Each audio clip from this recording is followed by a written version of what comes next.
There we go.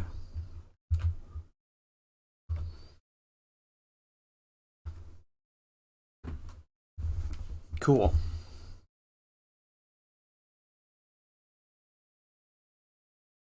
I think we decided that up here is best for Pyre. Maybe? We're gonna run with this.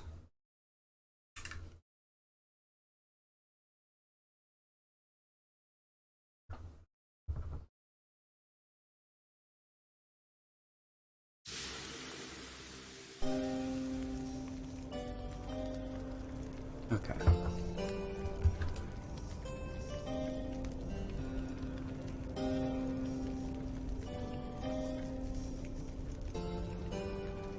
Let's go. Campaign mode. We're at the Fall of Solium. We've conducted 2 liberation rites, so let's load the campaign.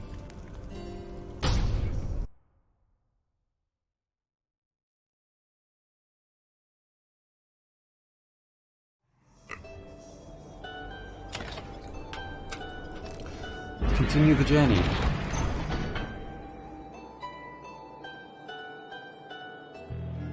To the Moonlight Alcove.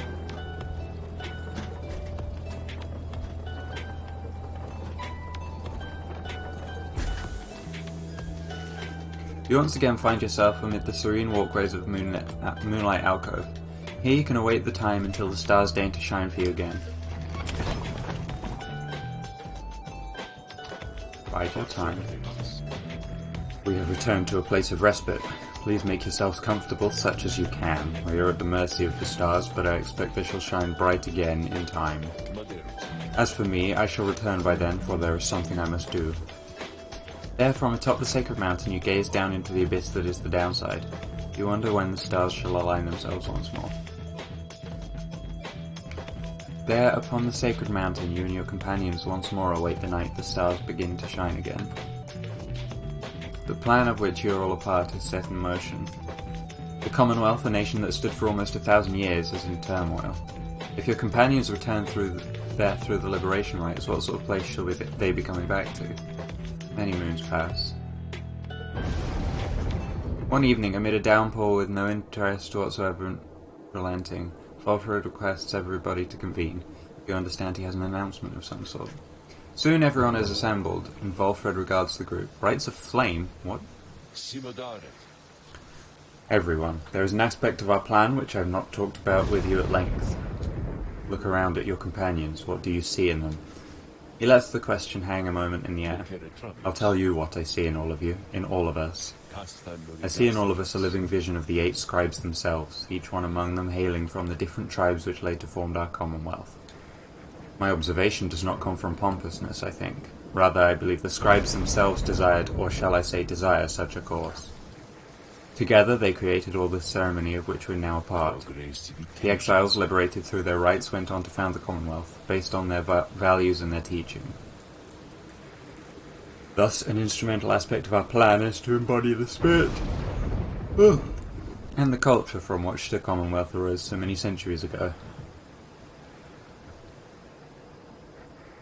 That way, when we are all united on the other side in solidarity, the people all shall see that we reflect the values they yet cherish in their hearts, not merely our own. Anyway, we are still missing one key representative on behalf of Molten Belief, and I happen to know a certain bog dweller who I think shall fit the part most splendidly indeed. He motions for someone to approach. A certain bog dweller slithers forward. You recognize her straight away. Oh, it's Bertrude! Hell yeah! It's my pleasure to introduce you to a dear old friend of mine whom I believe you've met. Welcome to the Nightwings, Bertrude. The bog dweller called Big Bertrude utters something guttural by way of greeting. We are to understand that you require further aid from us. Yes, dear Bertrude, the time has come. Bertrude here is far and away the most accomplished alchemist whom I've ever met. You soon will find that she knows much about the rites as well. Bertrude looks at you and your fellow exiles, each in turn. We frighten you, apparent. Everyone is silent as Bertrude searches their expressions. Then trembles, small ones. and hold well thy tongues. Hey Asami, how are you? Lest we remove them. She takes her leave without another word. Please excuse Bertrude's blunt manner. I guarantee she shall more than make up for it. Everyone disperses. It seems now that the ranks of the Night Wings are complete. Bertrude joined the group. He sends her powerful presence. Welcome her aboard. Now then, my girl, perhaps you notice that the stars are bright once more up there behind those stubborn rains, meaning it is time that we got back to business. Indeed, once more several stars shine bright within the cold and storming sky. Choose your path towards salvation. I'm doing well, thank you, Asami. I mean, I woke up to an incredible drawing of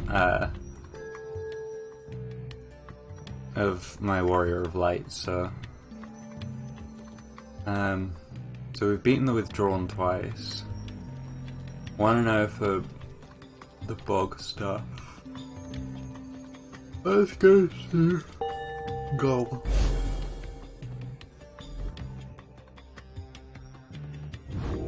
Oh, excuse me. Again, we had to face the demon Ignarius and his brutes, the Tempers. He is living proof of how the rites favour raw strength of will and body. Volfred then offers you such details as he knows of your next adversary. Ignarius, a long-time resident of the Downside, as evidenced by his appearance. The strongest of the Tempers, he has awaited years to earn his freedom. Born to a middling Commonwealth family, he got in trouble early and often, but found his calling in the Commonwealth's not entirely legal red light district. There he took many jobs, most involving his sheer size. Most noticeably, he was a bouncer at the Starry Eight, where he came to symbolise its reputation. One day, a particularly belligerent guest got under his skin, so he gave him a tremendous thrashing. The club clientele all gave a cheer. However, this guest turned out to be a wealthy chamberlain, who then exploited his connections to have Ignarius arrested and then exiled. This was 14 years ago. In the Downside, Ignarius dropped his given name, as is sometimes the custom, and survived alone through his tenacity and strength. In time... hang on. One sec.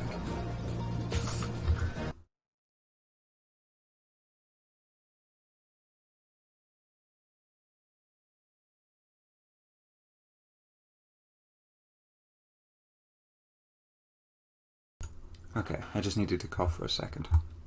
I think something went down slightly the wrong way. Who revealed to him the rites, recruited him into their ranks, and let him work his way up. Now at last it is his turn. Ignarius struggles to return to a place that wants nothing to do with somebody like him. He never should have been exiled. Anyway, my girl, I'm off to rest. You wish a good night to Volfred. Your travels shall continue at first light.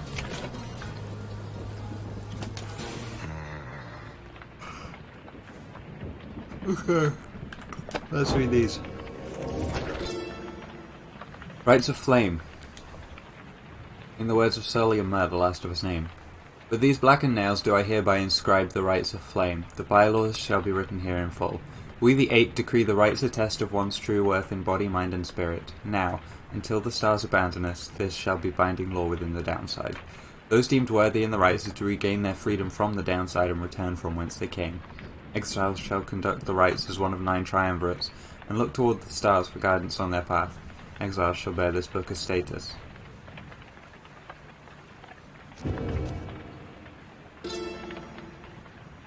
Essential structure. The essential structure of a rite shall be as follows. Where chosen by the stars within the dark of night, shall 2 triumvirates stand in opposition far enough afield beside their consecrated pyres symbolizing their resolve. In each triumvirate, the 3 shall act as one to demonstrate their trust in one another, not just in themselves. Triumvirates shall endeavour to extinguish the pyre of their adversary, whose flames are only to be staunched through a celestial orb descended from the stars. Whosever pyre remains burning shall prevail, the triumvirates are to disperse. Searching the stars. We the 8 have seen the turning of the stars from now until the end of our age. Heed their guidance and ours. The stars take many cyclic turns. The rites commence at their behest, upon celestial landmarks where the Downside's greater titans fell before the heavens. Bearing this book bestowed on your triumvirate, you, the reader, shall perceive under which stars you are to congregate. Follow where they lead, as your adversaries shall. If either of you fails to appear, then neither of you walks the path. Whether you prevail or you fail, from that point the stars shall guide you on. The rite shall not commence unless the necessary preparations are complete at a celestial landmark ere the stars align. Exiles shall conduct the rites bearing this book, of which there are but 40 copies, each bound in astral hide. Exiles shall wear the sacred raiments, fashioned in our likeness at the summit of Mount Elodial. Their identities are to be concealed, for they shall represent us all. Exiles shall set a metal sigil for their pyre and consecrate the grounds using the words, "The 8 scribes gave their freedom so that we may yet have ours." The heavens shall respond when all is set. During the rite, each triumvirate shall act as one unerringly and without question. The disobedient shall suffer banishment or permanent expulsion. Exiles shall move as of a single mind to demonstrate their faith and recognize that they, as we the 8, cannot prevail alone. Their worth shall be determined both by their actions and their peers. Triumvirates lacking experience in this may designate a reader, whose focus on this book may help the others to coordinate. However, only those who shall conduct the rites firsthand shall walk the path toward enlightenment and become eligible to regain their freedom.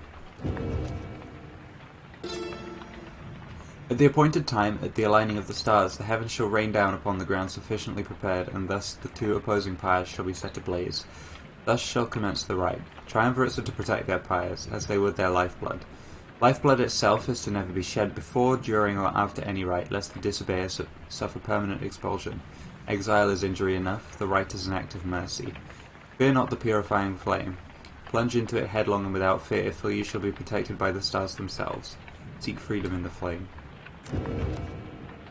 The aura. Exiles bearing the raiments in the book reveal their hidden inner aura in the colour of their flame. The aura is the exile's solitary weapon in the rites. Should one's adversary cross one's aura, the adversary shall be banished. Banishment is fleeting nothingness. Seek the pyre's light and thus make your return. The exile's presence shapes the aura. Exiles gain greater auras while standing side by side with their triumvirates, for we gain strength together. Exiles may cast their aura through sheer force of focus on this book. There's a lot of there's a lot of exposition right now. As the 2 flames are lit, so shall the celestial orb fall from the heavens, but one such orb shall be availed by the stars, requiring triumvirates to fight for it. Its cosmic connection to the flames, the raiments, and this book bestows the necessary qualities for its bearer to prevail. Effortlessly sails the orb between the 3 in a triumvirate. It seeks the grasp of whoever acts among the 3. Once grasped, the orb shall draw within it all the bearer's aura fueled by the triumvirate's own flame. It is to be cast into the flame. In each rite we gain enlightenment, whether we prevail or we fail. Indeed, through failure do we tend to learn the most valued lessons, provided we survive. None among us have prevailed without end. Exiles who walk the path toward enlightenment shall at times be struck by an epiphany and achieve mastery in some respect. Choose well amongst these blessings we bestow, thus you may yet achieve your potential and surpass your adversaries. Whenever you prevail, your triumvirate earns favour.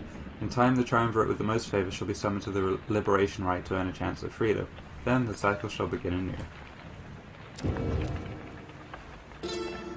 Liberation. The liberation rite takes place upon the fall of Solium, under a blooded moon witnessed by the heralds from the stars. There the most favoured triumvirate shall confront the one which we appoint. These 2 triumvirates shall first pass through the scribe's gate, where their worth shall be assessed under the stars. Only the most enlightened exiles within each triumvirate may be anointed for a chance at freedom. 2 of their companions shall support them whilst they strive. The anointed champion of the triumvirate which prevails shall then plunge into the shimmer pool and return in glory. That's all. Oh my goodness. You find Big Bertrude looking about the black wagon in a disapproving way. She fixes her gaze on you. Her expression does not change. Such a clutter added to this wagon since we looked upon it last. Unsightly. We remember thee from our abode in Flagging Hands. Then thou must be the reading one to whom Sandal had referred. She moves in close, studying you.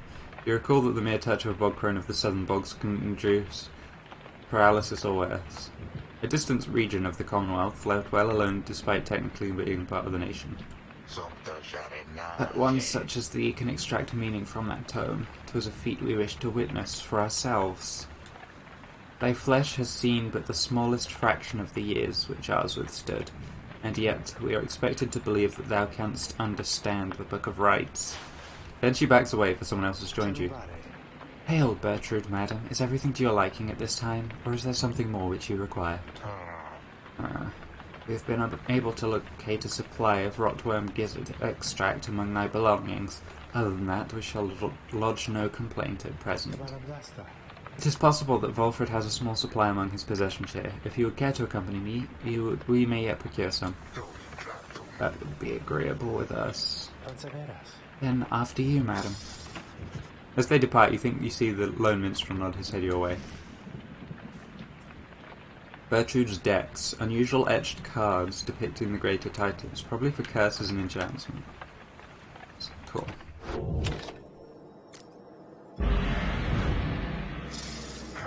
You rise early that morning, though Bertrude is already awake. She scowls at you. Good morning, reader. Bertrude, I trust your stay has not been too uncomfortable. Nay, Sandalwood, the comforts of this place are not for us. Fly forth from here to lower ground, let us get on with all of this. The reader here shall do so once the group is ready. I thank you for your patience.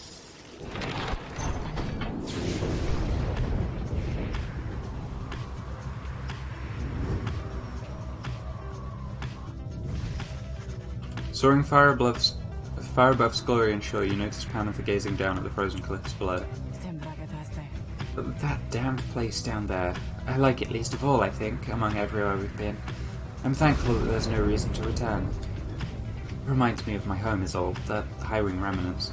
We all grew accustomed to the thinner air amid the cliffs that breached the cloud above your commonwealth. But it was not the nicest place. Little wonder that my sister settled for a rather warmer base of operations in this land there by the nest of Trieste. Hey Domfun, how are you? Anyway, I'm pleased to have to spend as little time as possible near here. Let's fly on by and go about our business. Hey Jaunty, how's it going?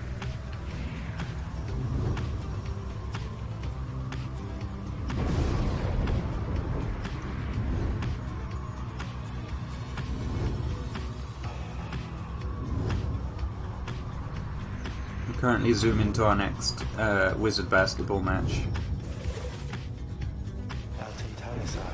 Yonder lies the Ridge of Gaul, somewhat less imposing when viewed from this vantage point. Do you not agree, reader? The myths of the downside hold that it is no mere ridge of stone, but the remains of Lord Gandroth, once slayed by Golgolothanion himself. The Serpent Titan vanquished by the scribe Golgolothanion. Though perhaps such tales are of little import now, when you stand to confront the Tempest there in just a short while. We've got a couple of places we can land. Oh, there's a thingy over here as well. You saw near the border of the Sandfolds where your companions first found you in the downside long ago. There is nothing for you there, and you wish never to see it again. Hollow route. Jadariel believes this route should be clear if you wish to pursue your vocations, or you understand that Panther may gain a deeper understanding of the rites along this route. Let's go for vocations. You make a successful landing in Downside Prairie near the southern edge of the downside. Memories of having first met Hedwyn, Jadariel and Ruki come flooding back. You now should have some time in the vicinity before continuing onward to the Ridge of Gold by land.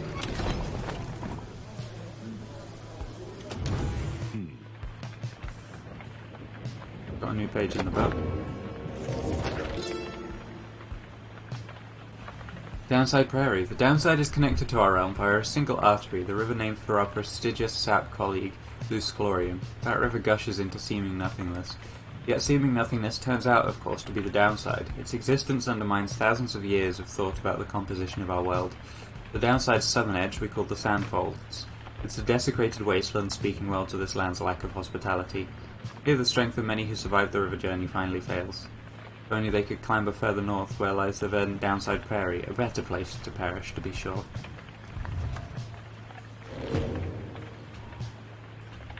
Ooh. That's cool. Speak with Wolfred. Wolfred is poring over a copy of the Book of Rites as you approach. He looks up at you and smiles. The Road to Freedom, written in a book that hardly anyone believes exists and fewer still can read and comprehend. Sometimes I marvel how absurd all of this is, my girl. Tell me something, though. I've spent much time considering the book, but known so few with whom I could discuss it in much detail. You've had some time to turn through it by now, so what do you think? Worth all the fuss? You find it fascinating.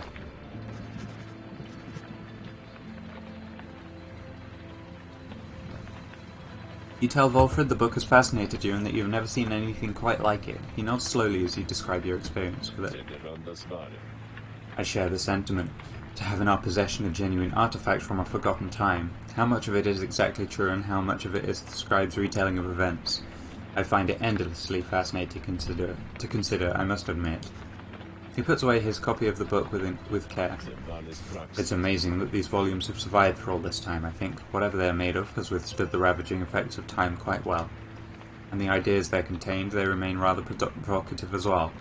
To think that the Commonwealth disavows the existence of this book despite official recognition of the 8 scribes, although the reasons why are in there written plain. How fascinating that its secrets have been kept for all this time. Anyway, you'll have to excuse me for my extracurricular interests in its teachings. I used to teach a version of its history. To have access to the real thing has brought me some small pleasure. Let us be certain to preserve these volumes for whomever shall next be to use them. He turns his attention to other matters and bids you a good afternoon. Survey Hollerud. You volunteer to survey the lush overgrowth around the Black Wagon together with Jadariel and Sir Gilman. Let us depart now. The search turns up nothing of note, though wandering with Jadariel and Sir Gilman provides reprieve from along down the road. Together you return to the wagon in somewhat better spirits. You should have some time remaining with which you may pursue your vocations. I'm going to study in private. Despite your growing knowledge of the Book of Rites, you yet struggle to grasp certain aspects of its teachings. Through greater understanding comes reader's influence.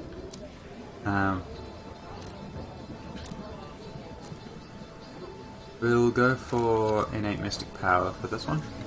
The texture of the pages of the book, the foreign bindings, despite the volume's age, it shows so little sign of wear. At times the power emanating from it almost overwhelms you. Inspiration comes to you in a flash, whether from the book or from within, you cannot tell. You gain the reader's influence tenacity. A little bit of extra presence for everyone.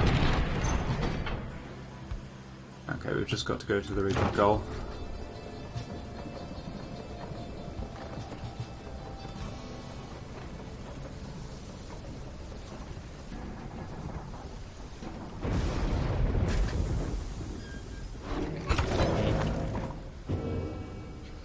Page revealed, the Ridge of Gold. There is someone in there that we talked to, which is Jadariel.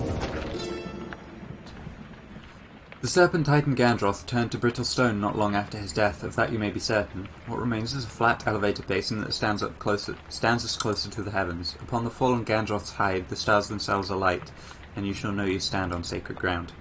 We set the metal sigils, lit the candle flames, and we emblazoned on the rock-like forms of the sigil of our passage to and from this land, and then the stars themselves, they did reply to us. They sang, shining bright, their voices loud and clear. We understood their cadence and we knew how often to return.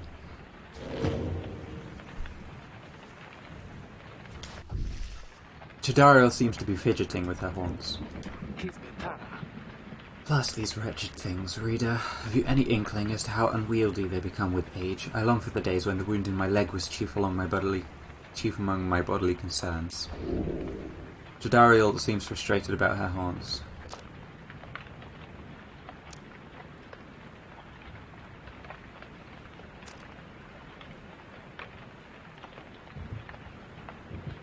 I think we might say nothing here.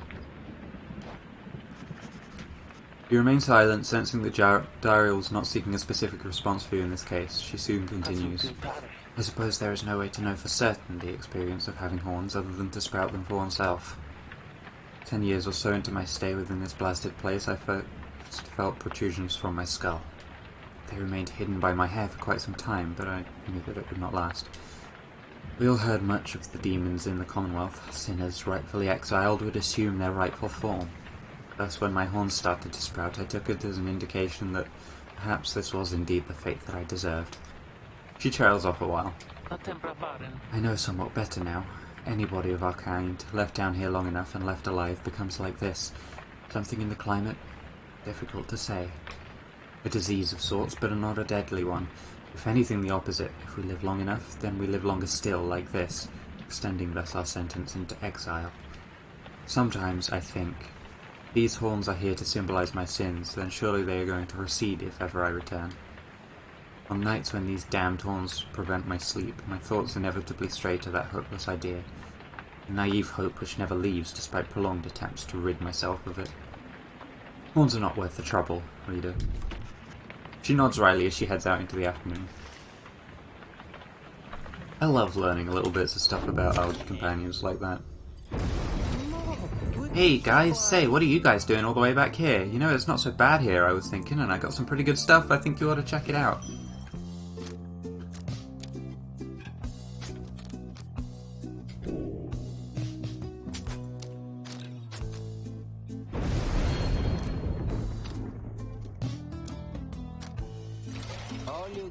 Pleasure doing business with you guys, so, commence the rite. Typically, Jadariel is always, among the first to start making preparations for the rites, just as soon as you arrive amid such places as the lonesome lands of the Ridge of Gold. This time, however, she does not assist the others. She has not even donned the raiments. Your concern is noted, reader, but it is misplaced. It's only that the one we have to face this time, Ignarius. We denied his liberty before. It seems almost cruel to set him further back. How absurd that I should even care. It is simply that I seldom see those with features similar to mine, those who have survived here long enough to earn their horns. I shall go now to prepare. Soon it is nightfall and the stars begin to shine.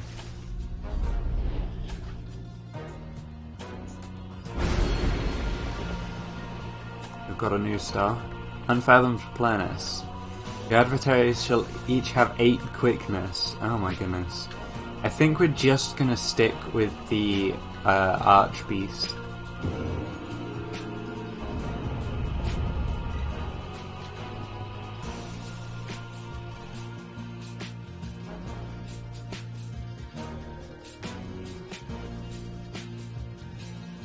We're definitely going to use Big Bertrude in this. The much vaunted reader has returned.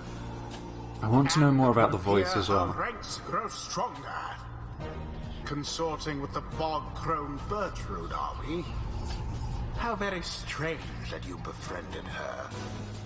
At any rate, your adversaries in this rite shall be the Tempers. Put out their flame and walk the path to liberty.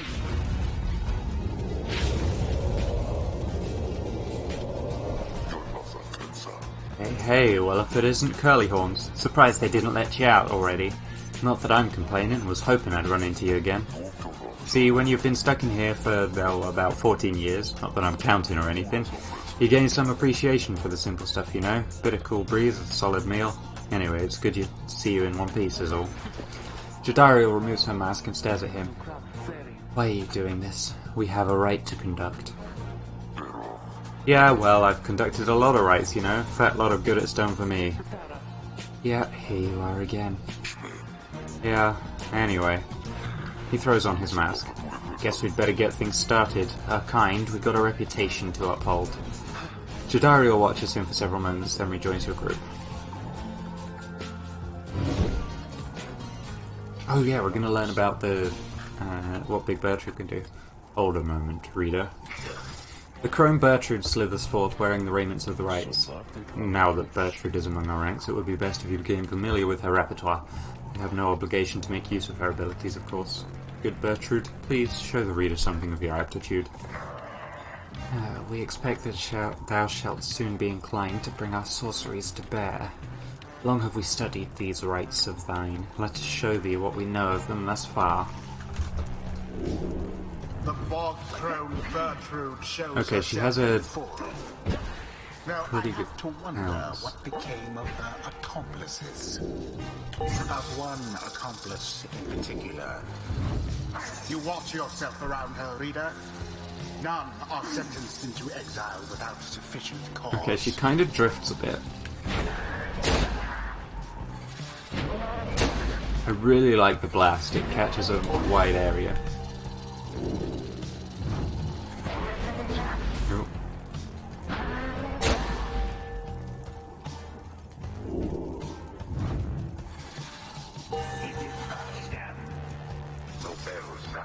Now then, reading one, know that our freedom is of little consequence to us. We side with you because of Sandalwood, because of his plan. We shall aid you in the rites, and we shall aid you in that plan. Thus we are at thy disposal and await thy bidding. Let's do this! Oh, they've got an Ashen Coal as well, holy shit. We've got to beat 160. Our adversary, Ignarius. His heart is not in this. We should be able to prevail against him without difficulty. Who shall conduct this rite?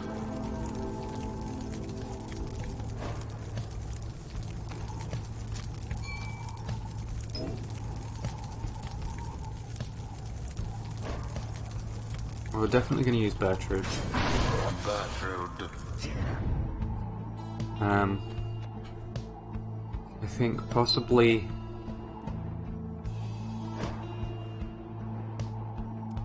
Faye. Just because she's literally my best character and I don't want to lose. Pameth is probably a good one to get her up to that 4th, but I don't know how confident I am with her. No, let's go with Pameth there. We don't have huge auras. Very well. Jadariel and Ignarius, do they know each other well? Because they seem familiar with each other, in a way. Bring it on then, Nightwings. Let's see you beat me again.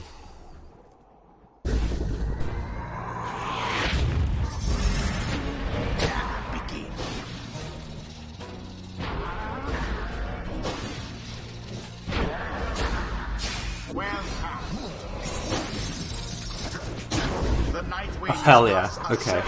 25 as well. Damn it. God, it's good already. Well, then, come on. The fun's just getting started.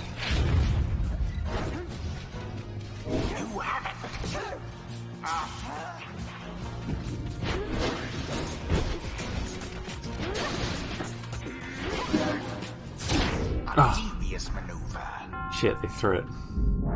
Okay, we've got 3 back though.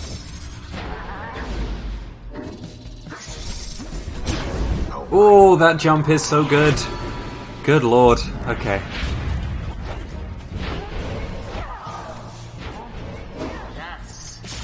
Ah, I thought I was standing well enough. Ah, didn't quite make it. Oh, god, them having the Pyre is gonna hurt.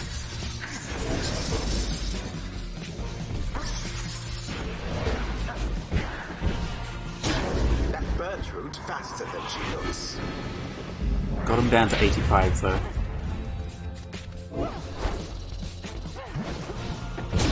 Her wings have served her too. Cool. Let's see you Nightwings take the side.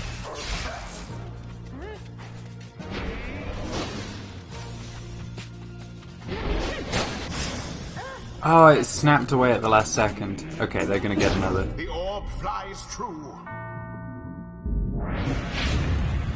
Your pyre shall soon be ashes on the ground. That pyre's flames glow. 40, so 2 more goals will get it. Perhaps you are worthy. Oh, I didn't fly in time. Claimed again.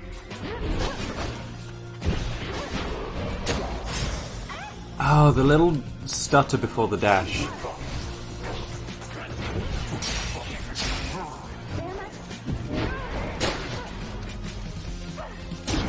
Cool.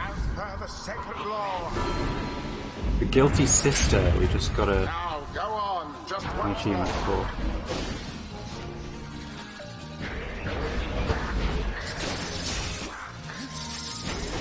now then. And it is done. Did it. Okay. The Nightwings prevail. The scribes themselves surely have taken note. The rite is complete. Well, Curlyhorns, what can I tell you? I guess you Nightwings still got a spring in your step. You could have prevailed. Why did you hold back? You really want to know that, huh? Indulge me. Sure. You're free tomorrow night? Dariel scoffs at this. She dons her mask. Then she turns and walks away from him without another word. Ignarius simply stands and stares. Damn. Oh, bless him. Boundless are the teachings of the scribes. I feel so overwhelmed. I think because the scribes, I think they speak to me and lift me up whenever I begin to think that I'm going to fall.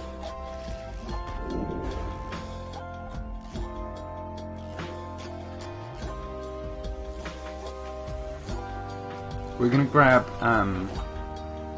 this one and then move over to grab that one as well. I think we'll go for this one.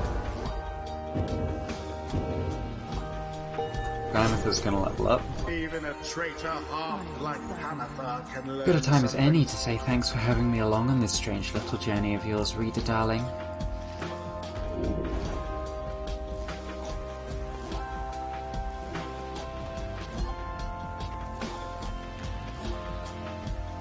We're just gonna grab the extra stats, that's just incredibly good. The ancient crone called Bertrude. Thus does our grasp of ancient sorceries grow even stronger still. While Bertrude's Pyre has less than the adversaries, she deals an additional 5. Bertrude's Aura Blast arcs at a wider angle, banishing adversaries in a larger area.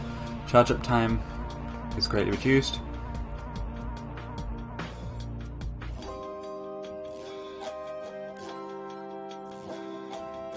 Ooh, so she can prevent damage to the Pyre and deal more damage. Or if we've got... Okay.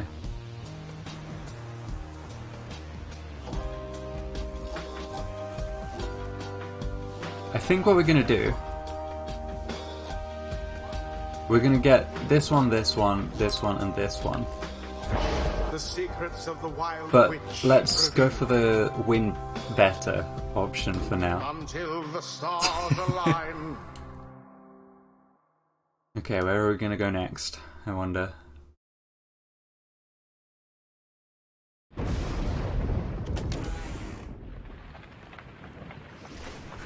After defeating the Tempers with a plum, you return to the wagon to find Volfred and the lone minstrel in the midst of conversation. Most strange that this one star should be illuminated now. This is not what I expected. Nor I, Volfred, sir. Then Volfred notices you there. Reader, Tarek and I observed a strange occurrence in the night sky is all. It appears that the star of Kael'mer rope caller is illuminated now. It is but another star, except our models and predictions of the cosmos did not anticipate this. Ooh. Anyway, go see for yourself. I shall make the wagon ready in the meantime.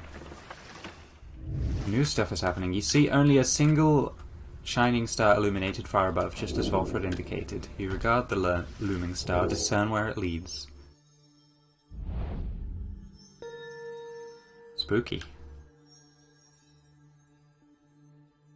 Who do we fight here? Oh, the accuser's here.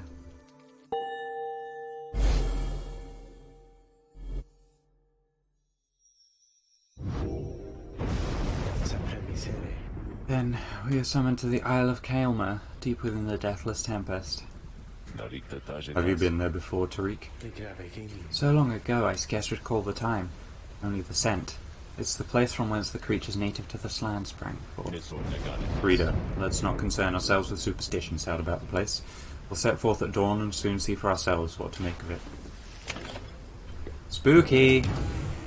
Got the Tempers. Myr, the Horned One, formed the Tempers upon his own great ideals. Ingrained in this triumvirate are basic truths about the dual roles of strength and gentleness.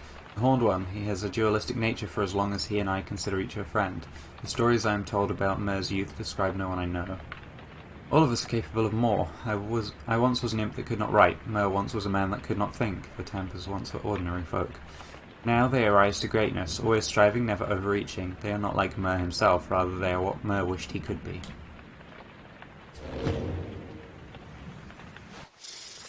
You are unaccustomed to seeing Bertrude smiling, and yet there she is, doing just that.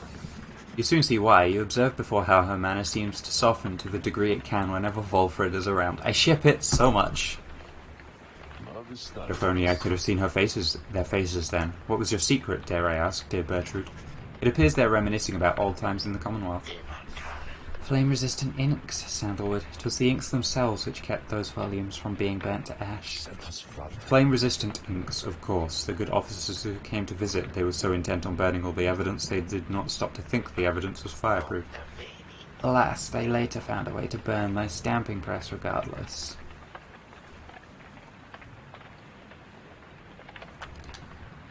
By written words, they moved us many times, and many others whom we knew, there in the southern bogs. No matter, dear Bertrude, what's done is done. At least we made it difficult for him, is that not so, while introducing some of our fellow citizens to new ideas? Perhaps. My words would not have reached half near as many were it not for you. Not to mention how I managed to elude them for another decade or so. I am ever thankful for your sacrifice. Their thanks shall not be necessary, Sandalwood. Well, you shall have to take them from me anyhow. Thank you, Bertrude, for helping to fulfill a modest author's dreams. What good's a stamping press without good inks? No good at all. They exchange a laugh at this, but then, even still, and through this new ordeal, thou hast no love for us. Is that not so, Bertrude? Nay, we understand full well. Thou needst not further explain thyself. There are different kinds of love, Bertrude. Oh no, she likes him, but he doesn't love her back in that way. On that account, thou hast nothing to teach us, Sandalwood. We each remain silent for a time. Our hearts, they cannot be controlled, Bertrude. Blasted things they are, they act well on their own. He puts away his pipe. I am blessed to have you in my life, back in the Commonwealth and here as well. I mean that, although I know that's not enough. At first, Bertrude does not seem to acknowledge this in any way, but then... Nay, Sandalwood, it is enough. It is enough. She departs without awaiting a response, pressing past you as she goes. Volfra soon turns away as well, politely bidding you good evening. The two old friends have evidently managed their way past certain tensions in their long-standing relationship. They rather seem to draw a certain strength from each other. Oh, that's so sweet, though, that they're still friends. I like that.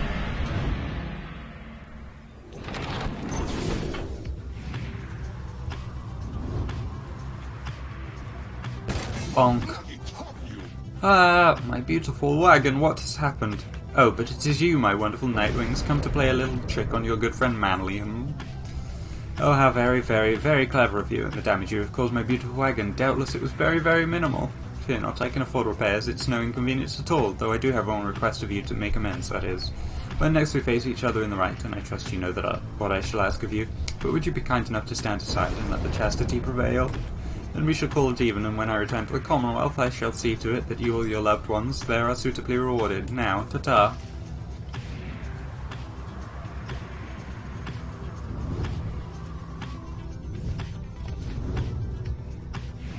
God, the animations for the flying in this have so much character. Volfra joins you as you soar high above the storm-ravaged waters on approach to the infamous Isle of Kaelma. Among its cursed qualities, it seems this wretched storm means I cannot rightly smoke, one of the downside's small misfortunes, I suppose. The wagons driving seem not to mind, at least. In fact, they seem more animated now than usual, sir. Perhaps they feel some sort of connection to this place. Terry, do you suppose the accusers were able to make it here intact? They ought to have seen it in the stars, though. We shall know for soon. Soon know for certain. That we shall. Please take us in, reader. So we've got Sharp Shoal, an icy floe near the Isle of Kaelma, steady enough for landing. Piso has a hunch that may find something of value. Bertrude believes she can find alchemical reagents she requires. Let's go for the bar brief. You make a landing within the Deathless Tempest, far west of where you first breached through to the shores beyond. You wonder which sort of celestial landmark lies hidden among these waters, though for now you have some time left before continuing onward.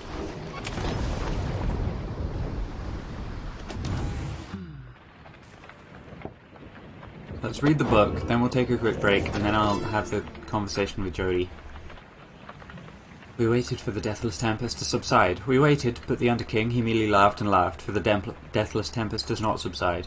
What lies beneath that stretch of sea to cause such an upheaval is best left to myth and speculation. We made passage nonetheless through sorceress aid and fortune, scarce seeking the surrounding environs. We did detect a landform to the west. Surely Mer there detected the presence of the treacherous aid who lured him into exile, and then followed him in turn. Myr, in his wisdom, thought it were best to be avoided. At last did we arrive on distant lands, though seeing them provided little comfort.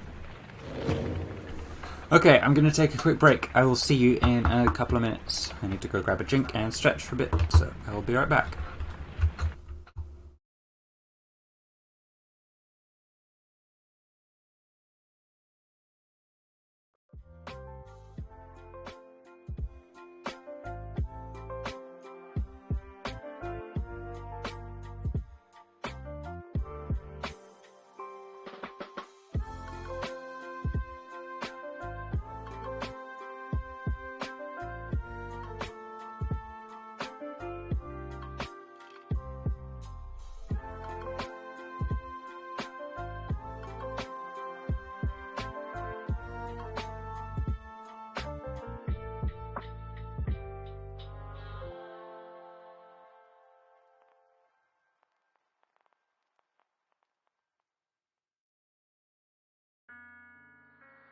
I still have a dream.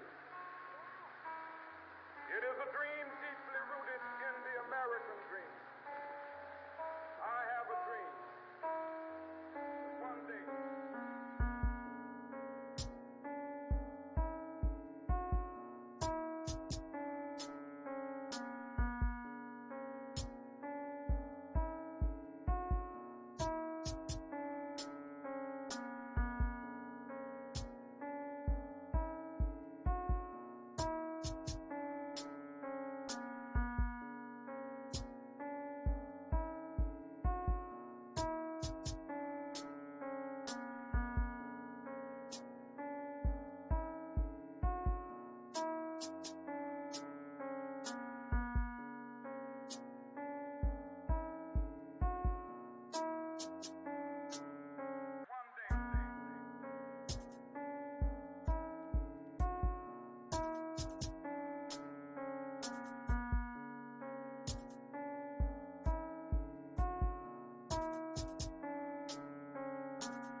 Salut, ça va toi?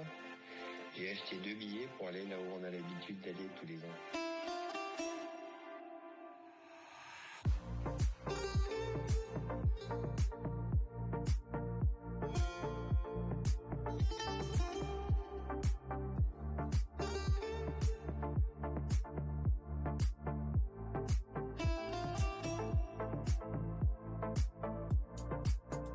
Où aimerais-tu aller ce soir? Tu veux qu'on aille en boîte? Tu préférerais qu'on aille se détendre ailleurs?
Hello.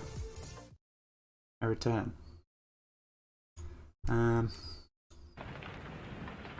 Tab back in here.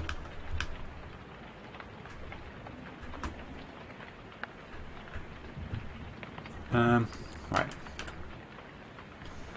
I have a gift for all of you. This is your warning. 3, 2, 1.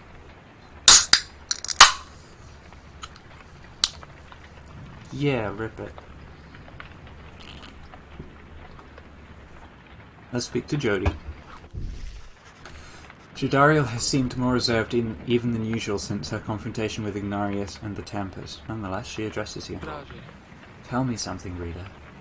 Back where you came from, did you have someone whom you considered close? Jodariel is asking about your past personal life.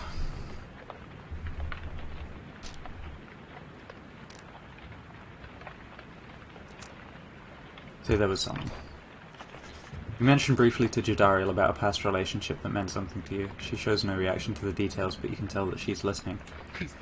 I see. I had someone as well. It's something which did not end well, but there were times. She trails off. We had our times. She looks up at you then. That Ignarius, he is a base fool. We have not a thing in common save a set of horns. Yet here I am, drawing comparisons with how I felt at times back in the Commonwealth while speaking to you of him. I'm a little old to be having such thoughts, reader, especially in a place such as this. Thank you for your time. Do not reveal this to the others. It's a trifling matter and not to be of anyone's concern, especially not mine. Jodariel makes evident that she has nothing to say, more to say about this. If Jodariel has found some kinship with him, then that is comforting to hear. By her own admission, they have nothing much in common. She can do better. Ignarius would be a base fool indeed to not see what he sees in her. Hello, goodbye. I'll say he seems alright. You suggest to her that Ignarius may not be as bad as he seems. You sense his feelings are sincere. Jodariel says nothing at first, but then she simply says, I appreciate that. She departs with a nod. Don't know if we've just been like Wingwoman of the Century here. Search for reagents. The bog witch Big Bertrude knows much of things growing unseen throughout the land, including things residing here within the murky waters of Barb Reef. We have made note of thy willing assistance. Come along then, reading one. Why she requests your company in such excursions, only she could say, yet she does no such thing. She instead directs you to collect the foul ingredients she seeks. Your reagents seem to disappear into her robes and you return in silence. Later you notice a new talisman has appeared among the group's possession, bearing Bertrude's unmistakable mark. Living Flame. Oh shit. Okay. That's what we're going to be using on Bertrude then. Continue your journey. Off to the Isle of Kelma we go.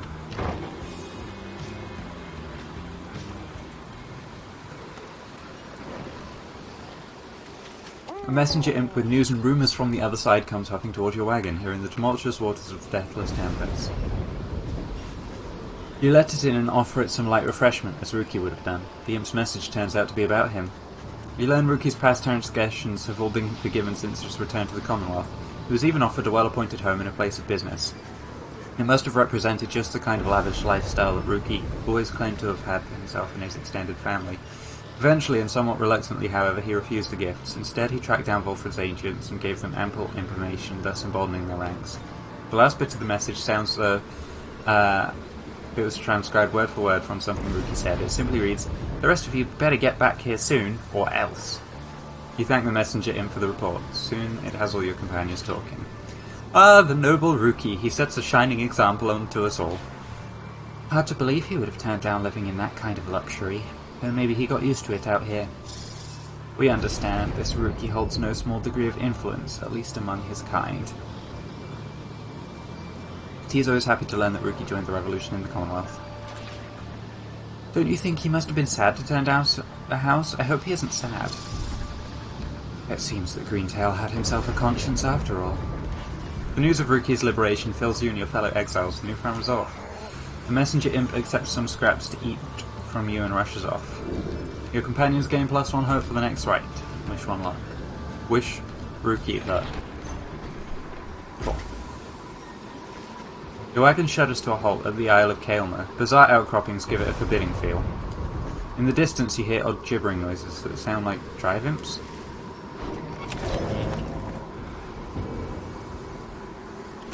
The Isle of Kaelma.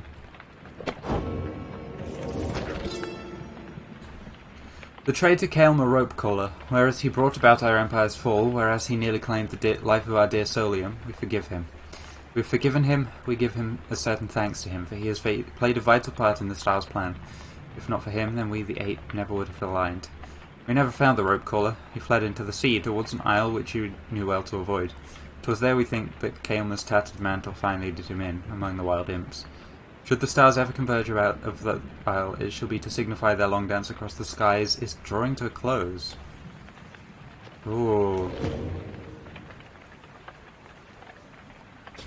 Talk to Bertrude. You approach Bertrude just as she has finished polishing the various bottles, flasks, and vials that your fellow exiled have collected during your travels through the downside.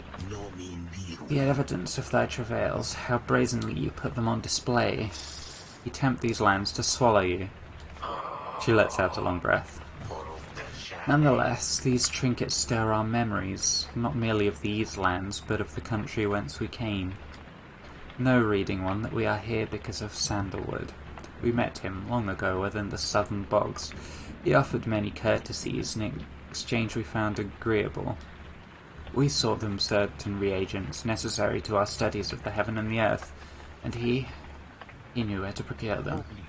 In exchange, we were to boil for him our finest inks, a certain recipe, notorious yet secret. Its stain could never be removed.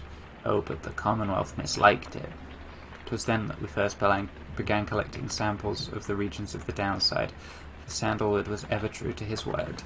Long had we studied this accursed place, Black Basin, the chaos of the deathless tempest, the richness of the bogs of flagging hands.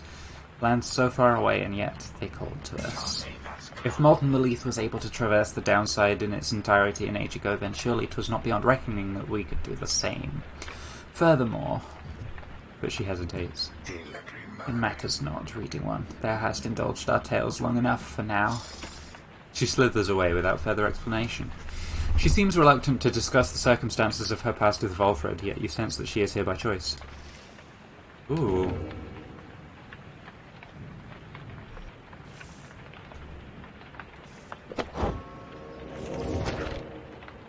Okay, it was a thingy.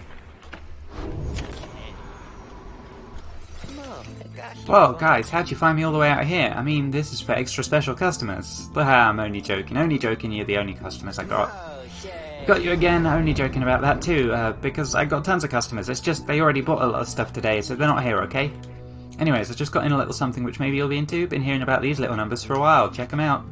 He reveals you to a set of He reveals to you a set of twin rings, a jeweled band and a runed band. Whoa. Thinking these things are supposed to be for a couple of lovebirds, know what I mean? But anybody could probably use them, provided they was to buy them off me. Duh, I was gonna get them for myself, but anyways, let me know if you want them. I do want them. We need to save enough cash. We can also sell Rookie's Fang. We're gonna keep the Living Flame though.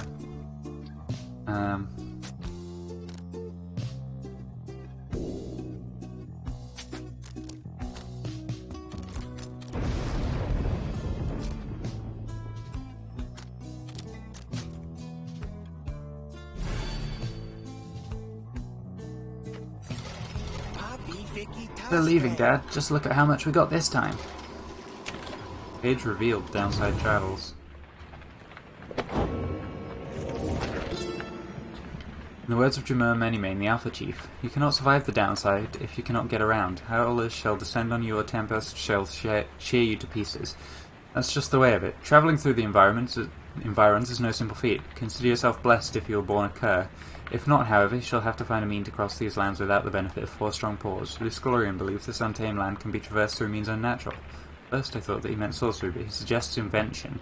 He speculates that carriages could cross this land by harnessing its fury. A wild thought. In my case, my paws shall suffice. So that's a bit more about the wagon. Here, among the boundless waters of the Isles of Kaelma, you await the signal of the stars. There is no sign yet of your expected adversaries, the accusers. Then the little imp Tizo flutters up to you. Tizo cautions you that he has some history with your next adversary, Lendil. Oh, Tizo. Tizo seems to be indicating that Lendil has a personal vendetta against him. Oh no. But before he can explain anything further, the stars begin to call to you.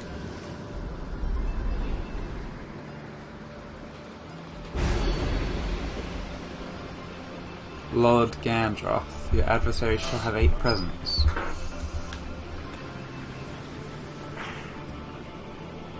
Let's go without a thing for now, because this is an unfamiliar arena.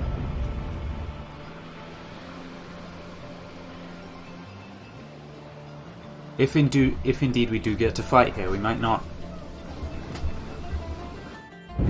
A glorious eve to you as ever, O you exiles of the Nightwings. The 8 scribes dragged you all the way into the blasphemous Isle of Kaelma. Here you are to be surrounded by even more gibbering nitwits than usual. The art in this game is stunning. And the coming right shall be the accusers. Holy shit, it's like a football field. Extinguish now their pyre, and glory shall be yours. Oh my god, I wonder what those imps do. Now prepare yourselves.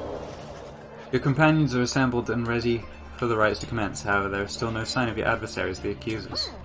The little imp Tizo screeches something, cautioning you to all stay alert. But then someone leaps forth from the shadows. He grabs its mask. Aha! Caught out, you miserable beast. I knew it. After all this time, I knew that you were still among their ranks. Tizo is angry to have stumbled into an apparent trap laid for him by Lendil. Silence, fiend. You robbed me of my freedom, my dignity. Your evil shall be ended here and now, and you, Nightwing, shall not deny me thus again. Come then, my accusers, for we face none other than the spawn of the accursed imp, Ha'ub the Swallow. Let us show him now that he is a disgrace. Tizo whistles something angry back at him. Whatever transpired between him and Lendil in the past, Lendil evidently has not let it go. They have an ashen coal, which doesn't surprise me. Now, let us begin.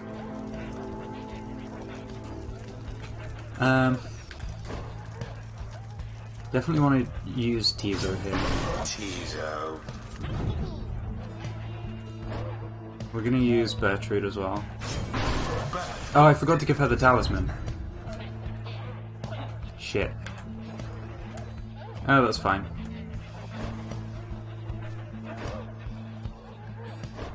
We should probably use Gilman or Jody.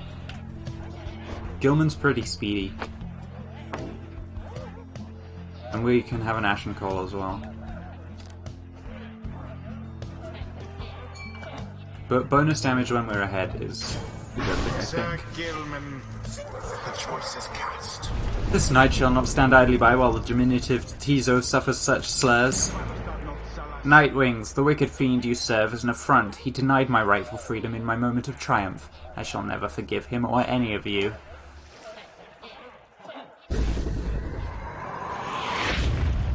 I was gonna say, I figured those imps would move around.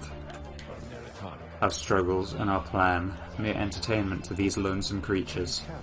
Begging your pardon, sir, the imps of the Isle are quite passionate about the rites. Just now they offered a bounty in soul if our triumvirate proves worthy. They would pay us.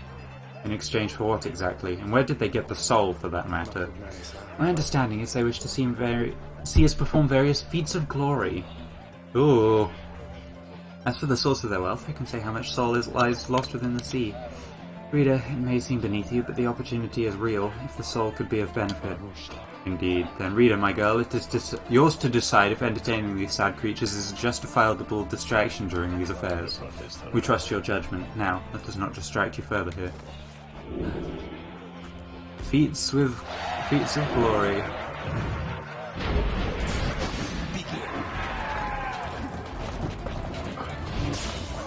Quite the close call there, no?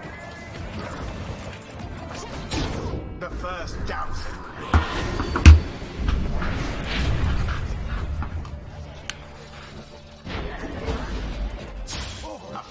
enchantment.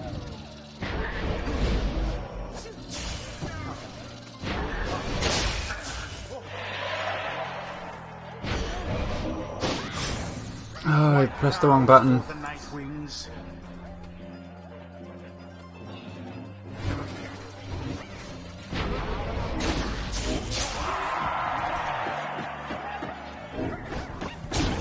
Bask in the purifying flame.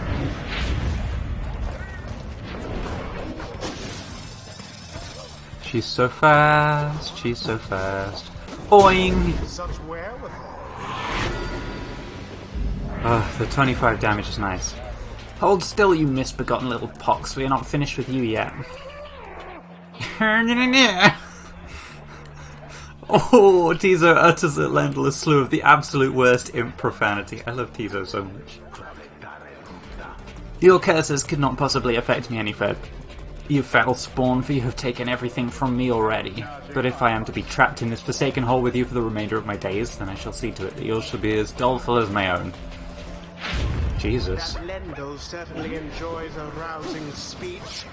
Well, talk means nothing in their flame has died a little. Yeah, Living Flame is going to be pretty nice.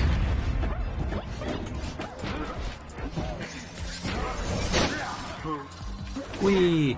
Bonk.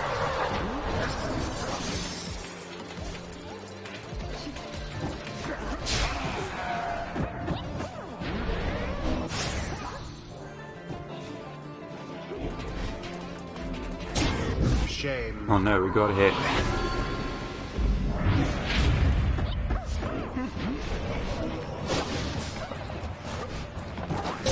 Beauteous. The imps grow more and more agitated with each passing moment. Some start spilling onto the sacred grounds. Blasted creatures, these imps! Get out of here, you! Stay out of our way! What are those blasted creatures doing?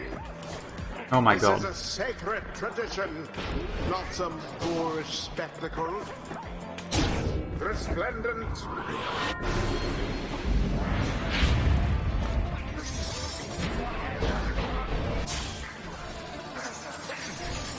Now to the flame. Ooh. I couldn't jump in time.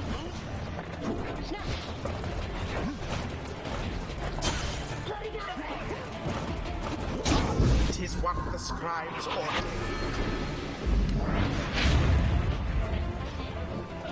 Quench now their fire.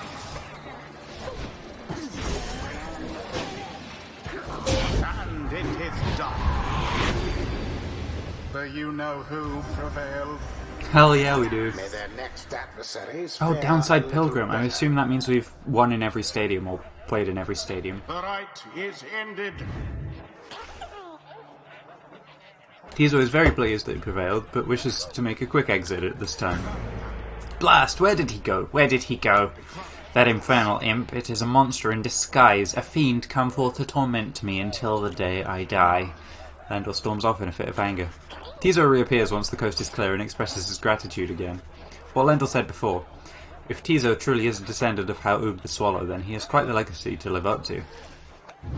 What stirs now in the hearts of all these? I want to try and use Jody in the next one. Oh, we should use Tizo in the next one as well.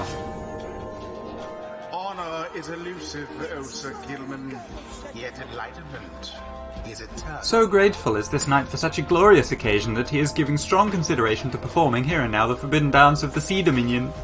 Please don't, buddy.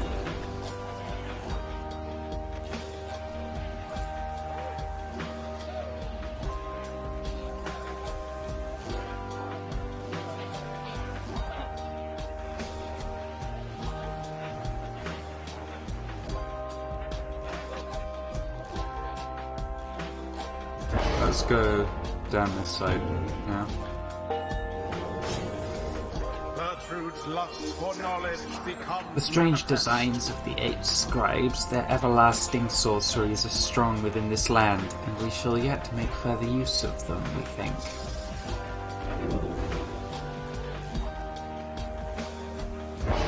She just deals an extra 5 Pyre damage now, which is really nice. Until the stars align.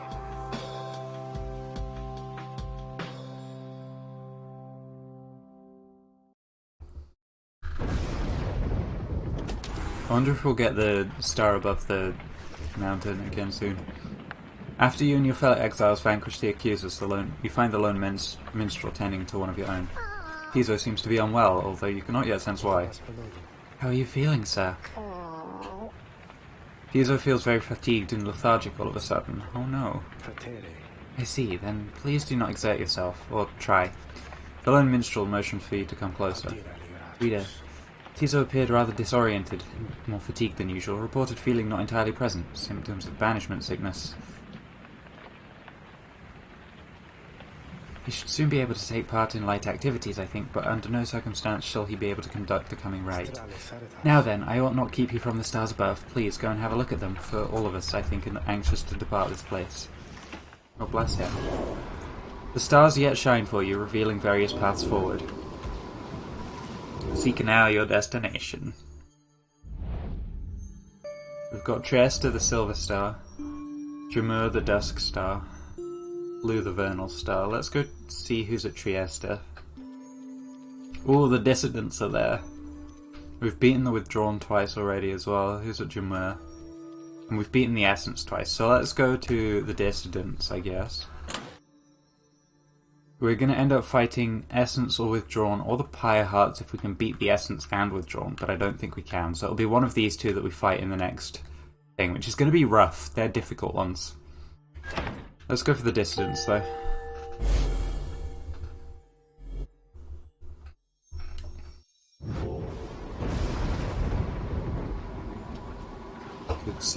I see it's time we met again with Barker and the Dissidents.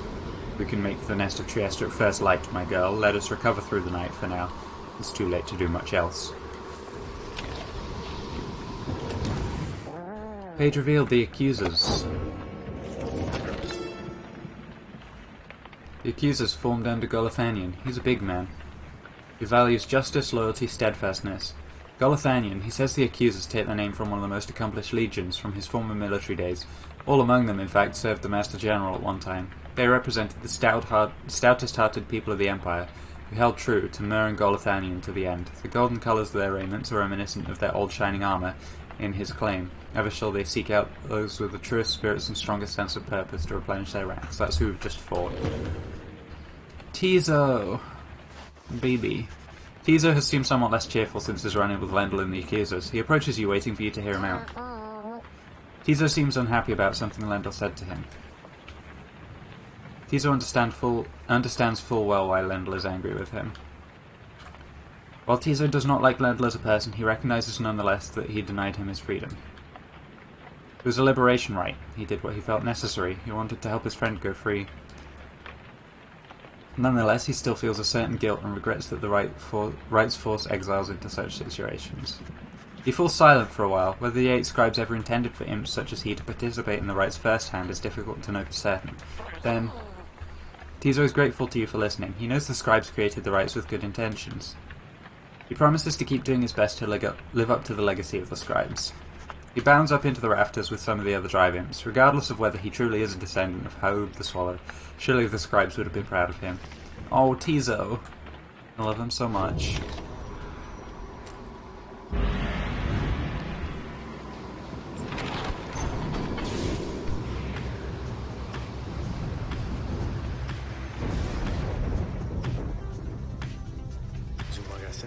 The unmistakable remains of Zilvius Horse-Headed, which protrude from the ashen fire there below. Some have taken it to be a work of sculpture, reader. The tale of a titan felled by St. Trieste Tithys. That is more unbelievable than the thought that some daring exiles over many years carved the titan's visage out of stone. Be that as it may, the climate in the cliffs are home now to exiled harps, such as the Essence whom you have faced here when you first arrived. Even they do not know all of the locale's sacred significance. Okay, we've got Highwing Cove, which Jodie wants to go to, or Blackshore, which Faye thinks we have time for our vocations.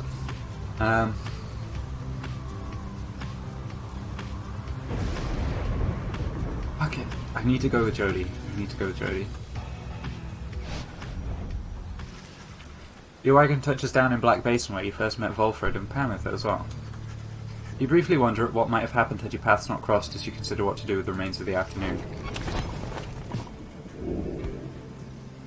Beyond a Crystal seeks Sir Gilman. Let's talk to the Beyond a Crystal. You call upon me for some purpose, my reader? Ask what's on her mind. Ah, my best friend in all the world, come to visit me again. Does it make you uncomfortable, perhaps, that I should call you thus? Perhaps you think that you do not yet know me very well, but I know you just fine. You reveal a great deal to me when you come visit me like this. You're not the only one who can sense things in others, you know. She laughs to herself. One learns to read a bit when forced to suddenly appear within the book for 837 years or so. Especially if one is wont to pry a little, you understand, for it gets rather boring here. I know all about you, a common wanderer who vowed to help her friends be free again, only to end up spending up all her time talking to an apparition stuck in a stone. Oh, I know about your loves, or lack thereof, about your favourite pastimes, certain habits you may somewhat loathe to admit. Fear not, of course, I use this special knowledge only as a means to entertain myself, I think. And if you don't like it, why, just keep your distance like so many of your predecessors. As for the other Beyonders, they are wraiths to me, as I must seem to all these idiots with whom you consort. I cannot confide as easily in my own kind as I am able to confide in you. But I suppose that I have said too much. Thank you as ever for the visit. You've given me a lot to think about, more than you know. She laughs again softly. Request of her a scribe trial. It's the least I can do in exchange for your company. You need but point me to the one you have in mind. We've got Pamitha and Sir Gilman. Let's try Pamitha's one. You ask Sandra to administer one of her special trials for Pamitha. Oh, you mean that feisty harp? She may yet be taught some manners, I should think. I shall attempt to bring her down to size. Let us bring her forth. Soon Pamitha arrives and heeds with the summons. You called for me, reader darling? Ah, it's that crystal. Then let's hash it out. I'm ready.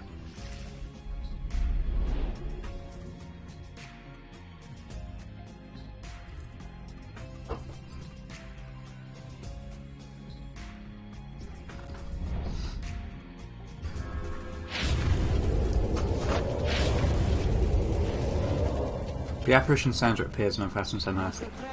Listen well, harp. You answered to me here. Ooh, a bossy one. Sure then, go on and tell me more. Such a delightful student for a change. Come then, let us see what you can do, left to your own devices, save for your reader's vigilance, of course. Let's show her what she wants to see then, reader darling.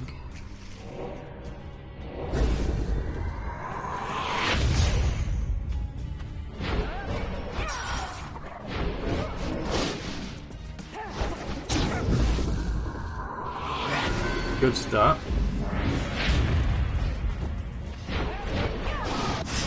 Oh, we got fucked.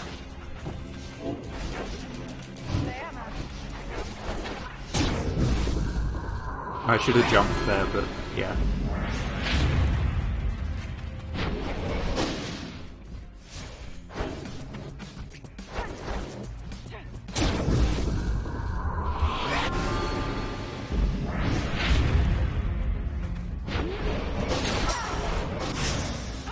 Ah, we got banished with Winged Fury.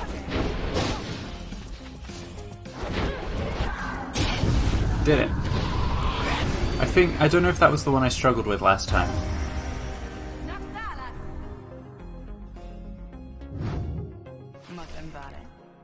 There now, is everybody happy? Oh, happy as can be, my doubtless pretty harp. So good of you to ask. On top of that, your performance was sufficient and you passed my test. You have my congratulations, both of you, and to your lovely reader. Now, be gone from here before I have any second thoughts.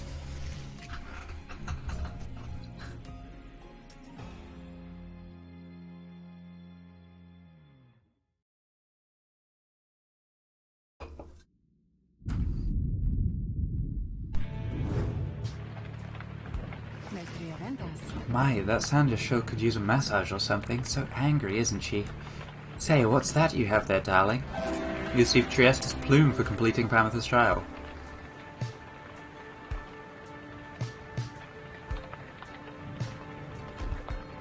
Oh shit. Black Basin. The continent we called Black Basin shall one day tear itself apart. Arriving upon black and molten crags, tolerable only by the harp Trieste, we pressed onward toward a suffocating wood. This land felt to us somehow primordial. Deep in its roots and noxious crevices lay innumerable clues as to its ancient history, but we had little time to excavate, for our supplies by then were thin. Further, we were lost. Our best attempts at circumnavigation all had failed. It was Luscorian who reached out at last unto the stars, and they revealed the way. Then we at last could see the sacred Mount Elodial there in the distance. You're certainly persistent, reader. We want to do another scribe trial. Certainly, my reader, you need but indicate who is to be my subject for this round. Sir Gilman, summon. You ask Cassandra to administer one of her special trials for Sir Gilman. You think that dimwit of a worm has any chance? Perhaps you're correct, though I put little stock in him myself. Though, let us bring him forth. Soon Sir Gilman appears in heed of the summons. Master Reader, is this knight perchance in trouble for something? No, don't worry, buddy.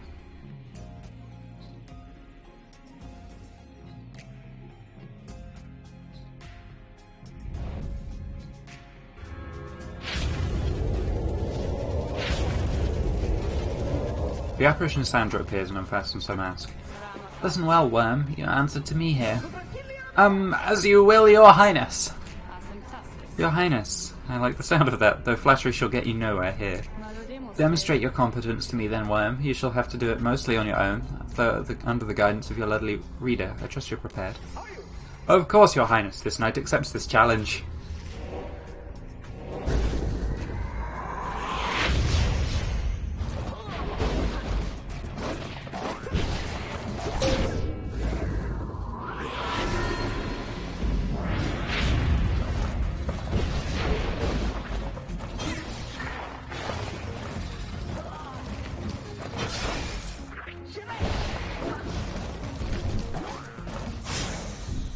Oh, we got.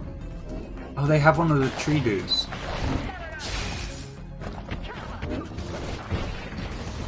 Nyam. Go, Sir Gilman, go. Hey, Boudet, how you doing? Oh, we got murdered.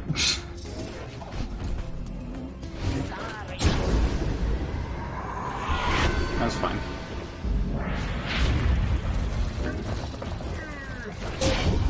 Easy. He's so fast. Super zoomy. Yeah, I'm good, thank you. Huzzah! This knight prevails. I have no choice but to concur with that assessment, Worm. Your performance was sufficient and you have passed my test. Thus, congratulations are in order, to you and to your lovely reader. Now, farewell.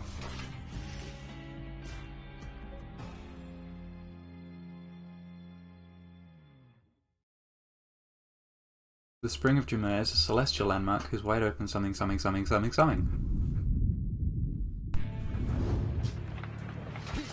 Master Reader, this knight is humbled after having passed that sorcerer's test. Well, by the scales of the Under-King Oris, what is that you have? You've received Oris's scale for completing Sir Gilman's trial. He jumps further than usual. Ooh.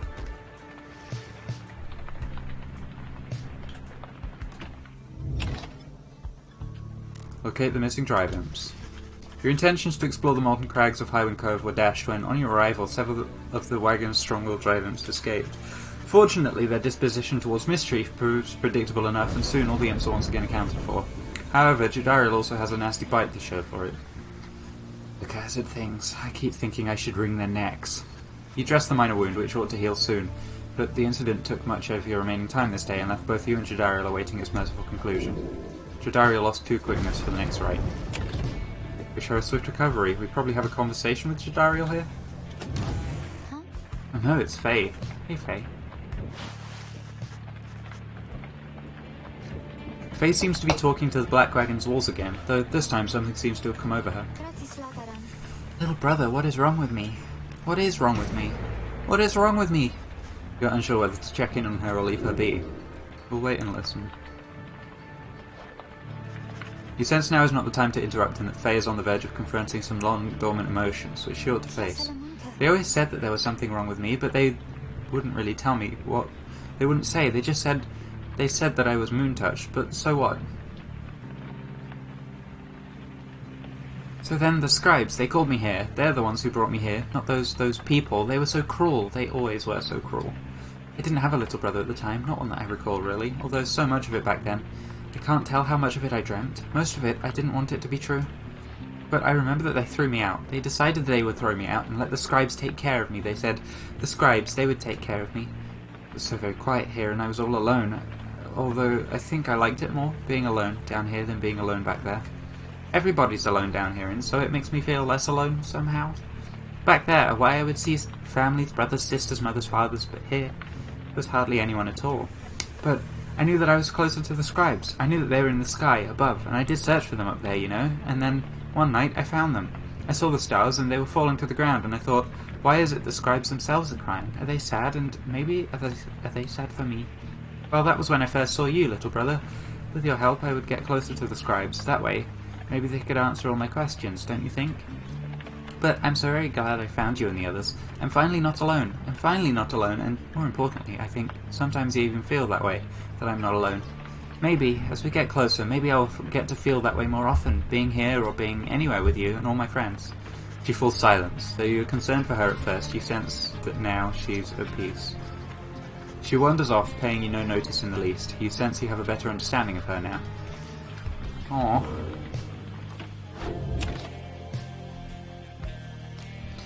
Continue your journey.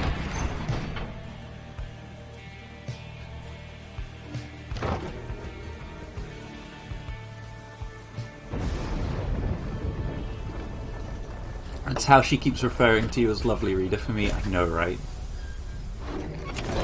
Reader ex Sandra is something I'm here for. Page revealed the nest of Trieste.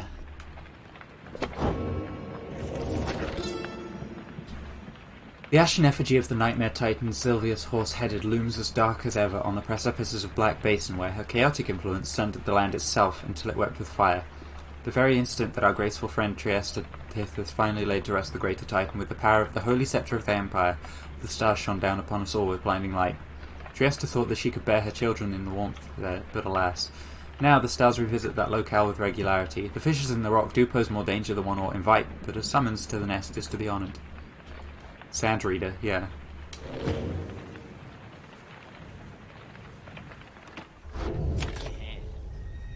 Shop time! Whoa, hey guys, let me tell you something real quick. Now, I happen to have heard that Mr. Greentail, he's moved on or something like that, right? Well, I just want you to know he was one of my most favourite customers, and because of that, I'm giving you the same great deals, okay? So there's just more scribe stuff and stuff like that. Still want to get one of these. I think we keep the Ashen Coal. That makes Pamitha really good. I'm not hugely sure about that for Gilman. We'll see. Didn't see nothing you like this time, huh? Commence the rite. As you await the stars, a form dressed in the raiments of the rites approaches you and Volfred. You at first presume it for one of your next adversaries, the Dissidents, but he cannot be one of them. Beside you, Volfred starts, something you have never seen him do. You observe the colours that he wears, an inverse of the Nightwings. Volfred Sandalwood, it has been a while. No, this cannot be. The demon unfastens his mask. It can. You perished. I watched you fall. You did. I grieved for years, yet now you live.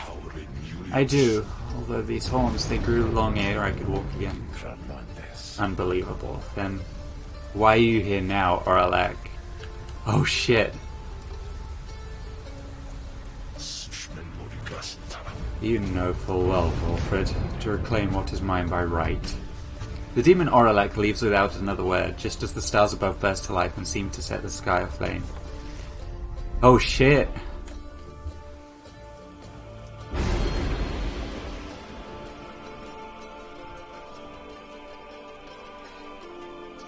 Time Singer Horn. We'll try that one. The drama, I know, right?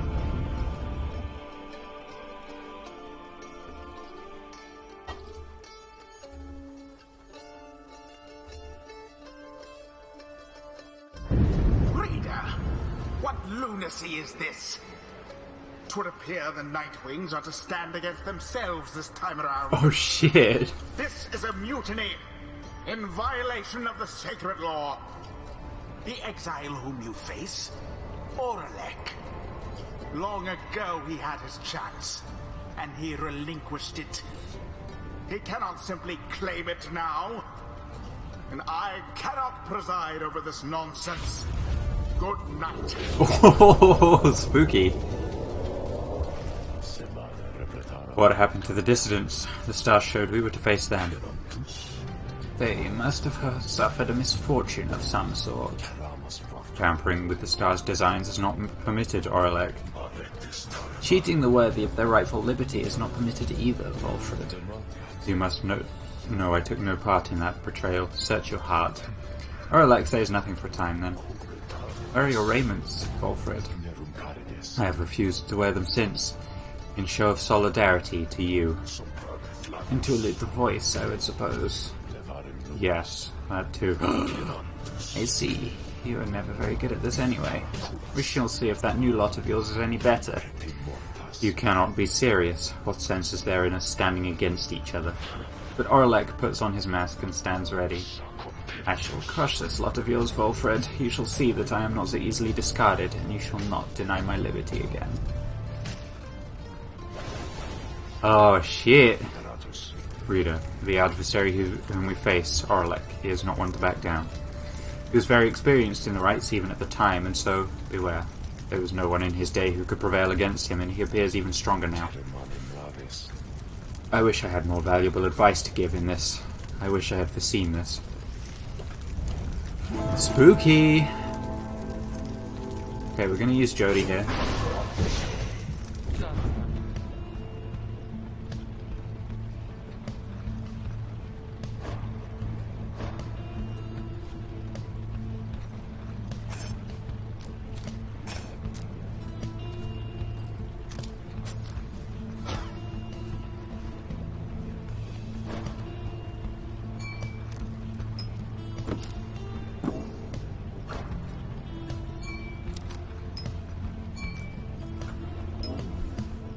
Living Flame is going to be really nice.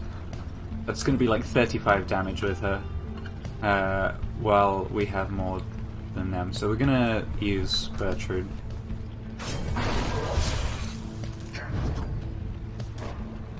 Whomst else? Let's use Faye.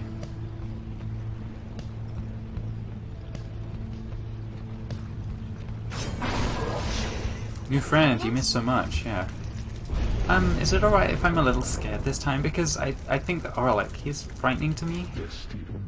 Such a triumvirate you have assembled, Volfred. Then, let us see what they can do. Come and face me, false Nightwings. Oh, shit.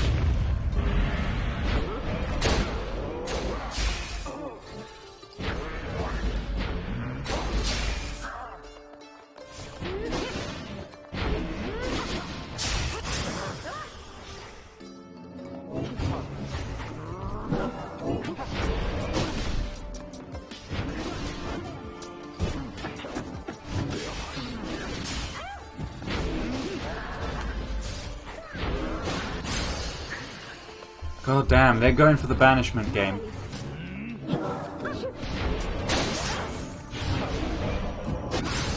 Oh, I couldn't get them. That one is so quick and fucking annoying.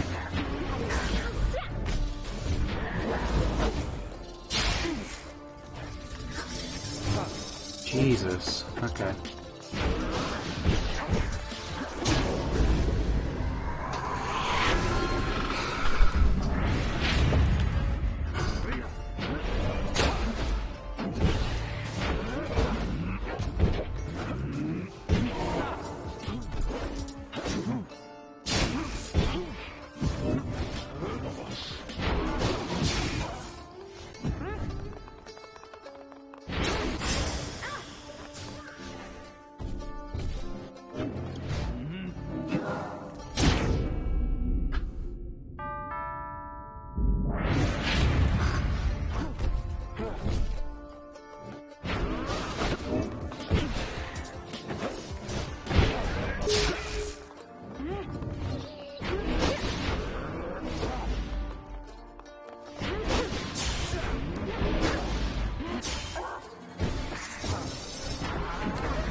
Hex of Victory.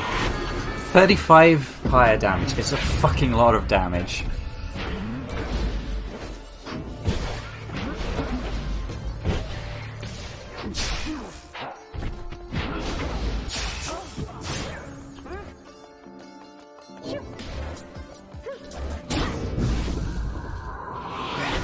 Get some damage with Faye. So long as our pyre yet burns, this is not over. But come now, let us put an end to it.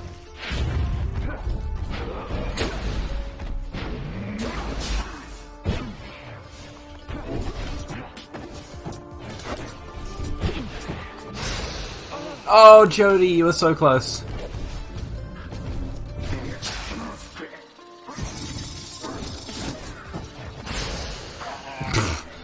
I got greedy there.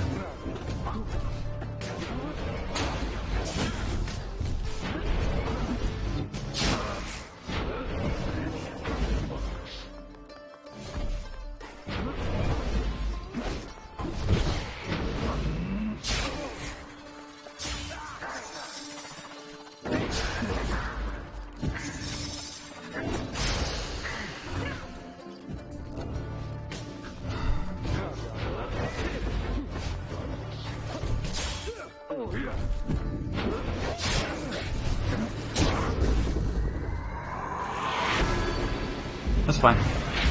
It gives us a 3-on-2.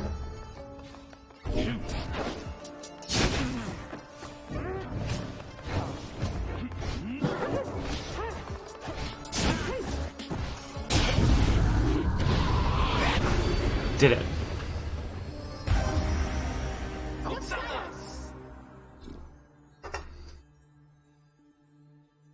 Favored to prevail. Ooh. You, who call yourselves Nightwings, it seems that you have learned something from Sandalwood after all. But you are the Nightwings in name only, and as for the rites, it is a mockery of what it once stood for. All of this a stain upon the legacy of the scribes. Volford looks on as Orlek departs without another word. Orlek, forgive me. Oh, drama.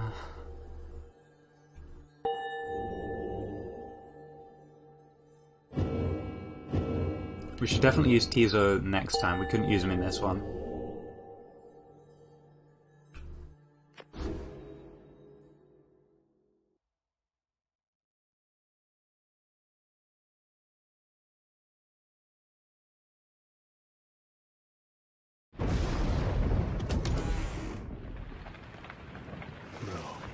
Orlek, he has changed. Scarce resembles now the one with whom we travelled then. I am afraid so. I can only begin to imagine what he has been through all these years. Reader, as you can see, Orlek and I, we have some years in common. A story for another day. I need some time to look at how this affects our plan. Reader, madam, Orlek is a principal person. His freedom was denied to him just when it was in grasp. A doleful tale. Volford shall tell you more of him in due time, of that I have no doubt. For now, it seems the stars beseech you once again, outside.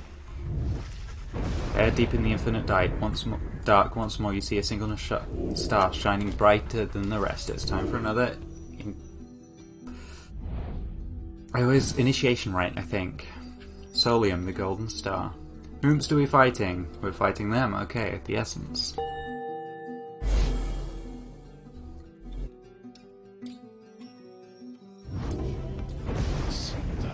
Once more then, unto the fall of Solium. Excellent. Our plan proceeds at pace. We need but continue to make good on all such appointments the stars present so much as possible. Then our ranks within the Commonwealth may yet go strong enough that we shall sway the people toward our cause. It shall be difficult, but the people have their hearts and consciences, and the Commonwealth has long since lost its way. Never-ending wars with the Highwing remnants, the passing of more sentences of exile than ever before for increasingly more dubious causes. The burning of books, the outlawing of literacy. These are corruptions of the teaching of the scribes. Together we shall prove it soon enough. Volford, sir, what of Orlek? Volford says nothing in response at first, but then... Orlek appears to have his own agenda now. We shall have to try and keep an eye on him, although our plan remains the same. Anyway, we have a mountain which we need to climb. Let's all rest up a bit if possible. First night, fly at break of dawn. Time Singer Han and the Nightwings. The tempests ravaging the Downsider, handiwork of the Time Singer Han, known as the Sky Titan. The furious elements, they are his troubled dreams, manifested in this troubled land. We the Eight, we sought to cure him of his ailment, for his unrelenting and unpleasant dreams had long become a treacherous reality. One night we drew him toward the rite of flame, the stratagem of Solium Mer's design. There he was stricken by the stars and dazed, and overcome by their eternal shining glory. The Sky Titan thus bonded with the sky. The tempests which remain, they are but lasting traces of his waking dream. What is life without an adversary? Not for forces that conspire against the will, life would be devoid of its innateness of the desire to overcome. Thus when with the Eight at last each fashioned a triumvirate based on our own ideals, we realized a void that still needed to be filled, as the night sky needs moonlight. We Eight were united, our triumvirate shared our affection, they needed us to set them all against a common foe. Thus did we form the Nightwings, a triumvirate envisioned to exceed them all, both through means mortal and divine, and give an undue favour in each turning of the cycle. They are the adversary we all face. And Tizo is here. He seems to have something on his mind. Tizo is filled with mixed emotions at having seen Arlek again. Like Volfred, he thought for sure that Arlek had perished long ago. Tizo is angry that Arlek acted so unfriendly with everyone. The little imp looks at you with sadness in his eyes, but says no more. He skitters up to the rafters. Oh, BB. Bless him.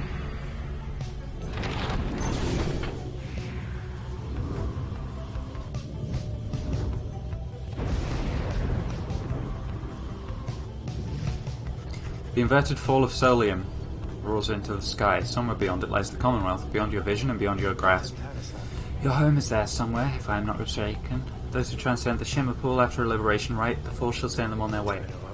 I suppose that it would be unfair if we simply could fly.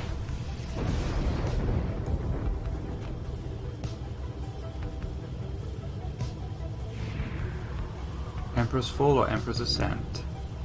Jadariel gains favour there. Faye shall gain favour here. I don't know who I want to send this time. I had the first two down. Let's go Faye this time. You land amid the old masonry of Mount Elodial, at whose summit awaits the liberation rite. Thus begins our third ascent to the Fall of Solium. My agents in the Commonwealth report our plan is proceeding. Let us strive again to liberate one of our own and raise its chances. The Beyond a Crystal seeks Bertrude. Hello, Sandra. You called for me, lovely reader? Ask what's on her mind. You know, my lovely reader, I must admit that I did not expect your little followers to be quite so receptive to instruction as thus far they have proved. I know not whether they owe it all to you or have somewhat more to them than I was first inclined to think. In any case, however, I am pleased they're not entirely disgraceful. I like to keep my expectations well in check, seeing as I have been thus expelled until the end of time, so it's pleasant when those expectations are exceeded every now and then, although I cannot quite recall when last that was. But the best part of all this is the brief times in which you visit me in my domain. I know you cannot for long. This damned crystal in which I am enthralled shall see to that. Those you've perhaps surmised, whenever it decides that one of your little friends is worthwhile enough, why, I can offer them a trial, and likewise I can offer you a chat. Sometimes I think, as you achieve those trials of mine, perhaps it does something to trim the length of my eternal banishment. Eternity being what it is, however, perhaps not. Still, if those trophies of those blasted scribes are worth something to you, then all you need is but to brave my trials, and they can be yours, and perhaps there's good in it for me as well. Then something changes in her, and she changes the subject. I've likely said too much. I'm not to influence you in your use of the Beyond Your Crystal. It's not there to be tampered with by anyone, including me. Forget what I said. Rest of her scribe trial. Not a problem, simply indicate who is to be my student of the time. Oh, we've still got Tizos to do as well. Let's try Tizos again. I think I struggled with this one. Ah, another opportunity to shame that idiot imp. Let us get to work. Oh, but Tizo was injured last time I checked. Okay, cool.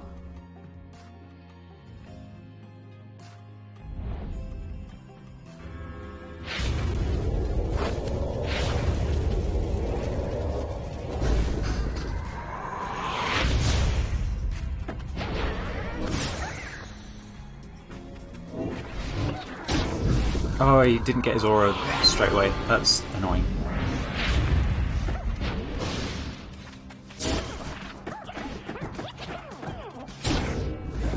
Zip zip.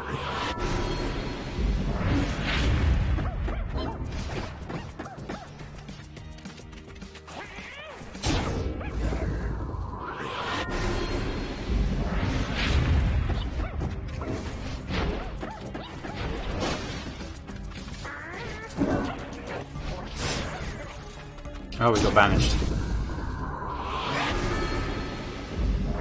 Tizo can throw pretty far, I think.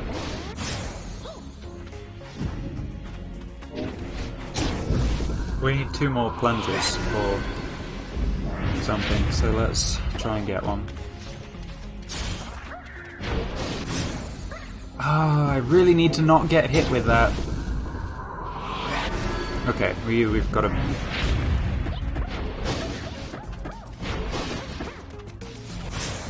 Fuck! They're so fast is the problem.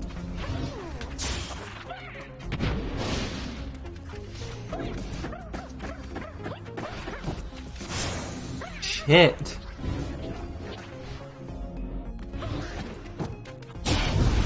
God damn it! I want to try again. I can do it because I got 2 skulls and then I tried to get fancy with throwing. Yes, we can do better. You think the imp shall fare better than before? We soon shall see.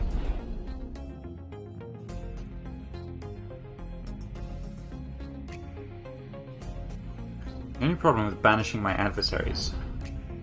I suppose I could try and get around the back and banish a couple of them. But I don't know, that might give them too much opportunity to score, is the thing.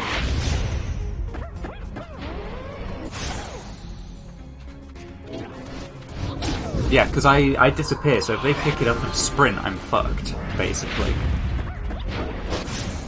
Oh my god. Solid start. We will do this, I believe in myself.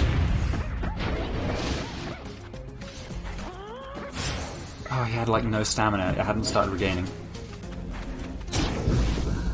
Shit in hell. Restart right.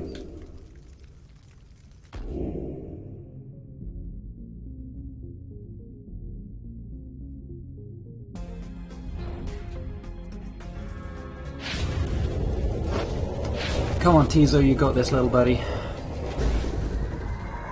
I'd need to banish all 3 of them at once, I think, with Tizo.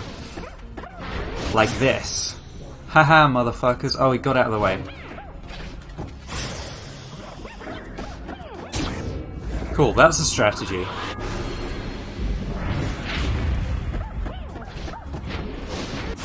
Oh, fuck. Didn't get it open in time.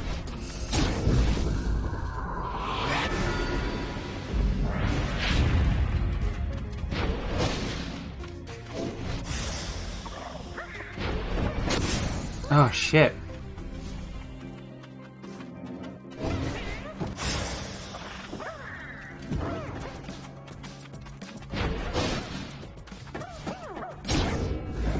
Nice.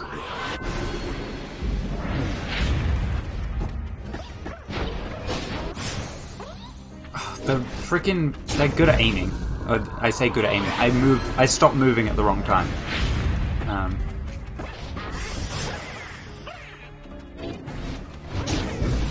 That's the problem with banishing, is they're so fucking fast. If I banish myself without getting all of them... Ah, fuck! It's so tricky. Like, I don't know, I'm getting frustrated at it because I want to do better. There we go. We've just got 5 to get, which means if we dash like this... Ah!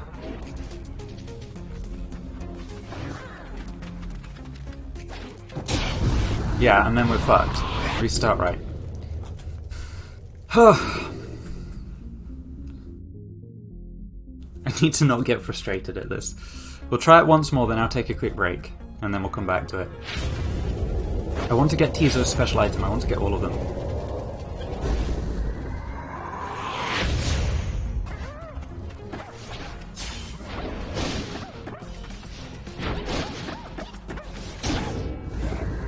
I can do it. Thank you, Asami. I know I can.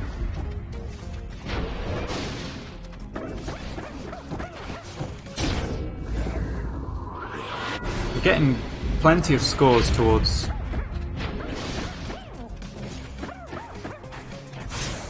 That's a problem.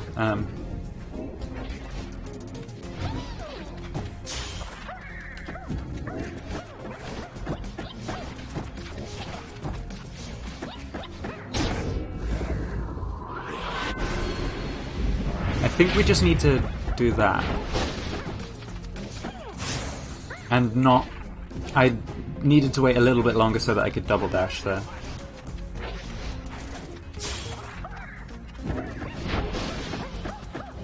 Because Tizo is so maneuverable. There we go. I need to just not try and be tricky. I need to be patient. We did it though!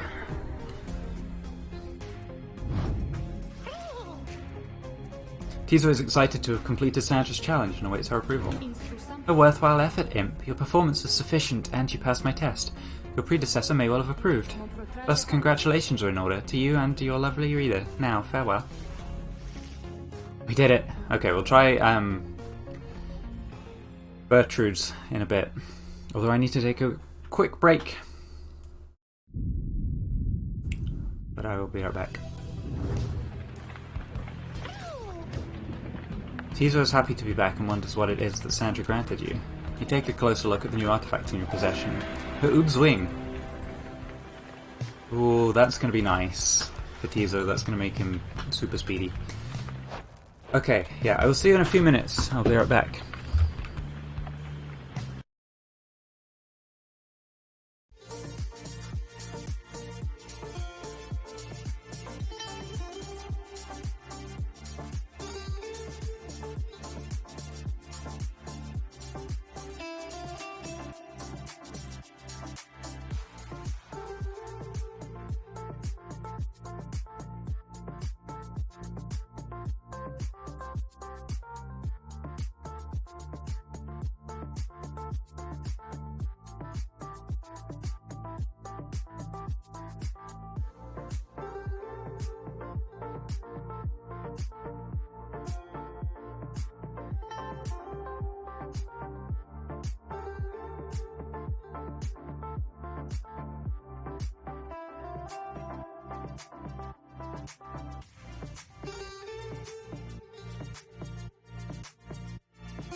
Salut ma chérie, on aurait pu passer un très bon moment ensemble si tu étais venue seulement.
Okay, I'm back. Hello. I have returned. Let me just pause the music real quick. You know it's day 8 total, but why does it feel like day 8 of just Pyre? I mean, Pyre's been twice as long as the other games so far. Like, we've played Pyre for as long as we've played Bastion and Transistor combined. Thank you. We have a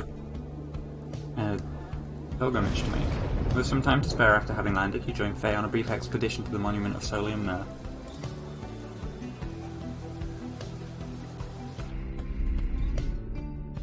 Thanks be to each of you 8 scribes, for it's you who have united us together in this most sacred tradition. The path and the outcome are the same, is that not so? But I need not ask, for I am sure of it, and so I shall follow unflinchingly the path you've prepared for me. Soon you and she have finished paying your respects. You return to the wagon in silence, feeling as though Solium Mer has shown you favour. You shall soon begin your ascent, though, as there is time yet to pursue your vacations. Faye has gained 2 hope. I'm going to study in private.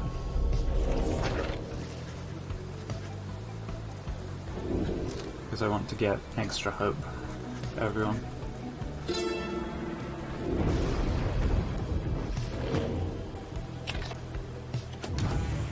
Found your calling. Ooh. We get a conversation with Faye as well. Faye seems to be speaking to herself again. She's unaware of your presence, or so shows no sign of it at least. Mercy, freedom.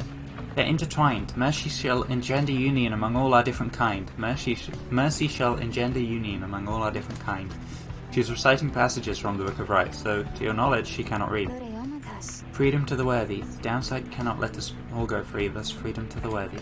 Is that not so, O Saint Trieste? Is that not the conclusion which you formed with your 7 most trusted friends? She pauses for a while, as though listening, and nods her head from time to time. Yes, I see. I see. Well, I'm ever grateful to you, Saint Trieste, for your guidance and your presence. May wish all of your friends safe passage there among the stars. It must be so very beautiful out there. With your wings, you can fly freely, surely. Can't you, Saint? You can visit me at any time. Come and go as you please, from the stars all the way here. You do not need a pair of wings in order to be free. I know. And yet sometimes I wish I was like you, or like Miss Pamitha. But I know I am the way I am because I'm meant to be this way. And I know that you're always watching, so thank you, Saint Trieste. And thank you and your friends. She wanders out into the afternoon, leaving you there to consider her words. In the Commonwealth, her unwavering faith in the 8 scribes would have been seen as a delusion. Such prayer or communion was forbidden. The scribes were mythical figures, but even they worshipped the stars, and as it was, the stars lighted the way for the founders of the Commonwealth, or so its leaders taught.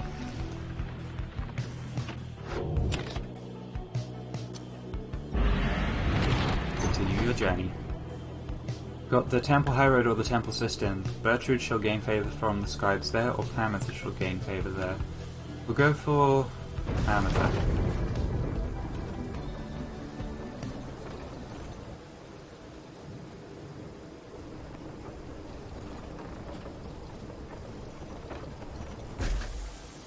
I think this is the exact way we went last time as well. While traversing the quiet solitude on the way to the summit, you pass a monument to Molten Millith, and Pamitha happens to take notice. Well, here we go again, eh, Pamitha? You got yourself into this mess, and now maybe you can get yourself back out. Not that you're in any hurry, really. What would you even do if you got out? Think on that for next time. The dead can wait to hear it. Soon you and she have finished paying your respects. As you prepare to continue your sense that Molten Millith has shown you favour. Pamitha has gained 3 glory for the next rite. I think Pamitha might be the person we ascend next time.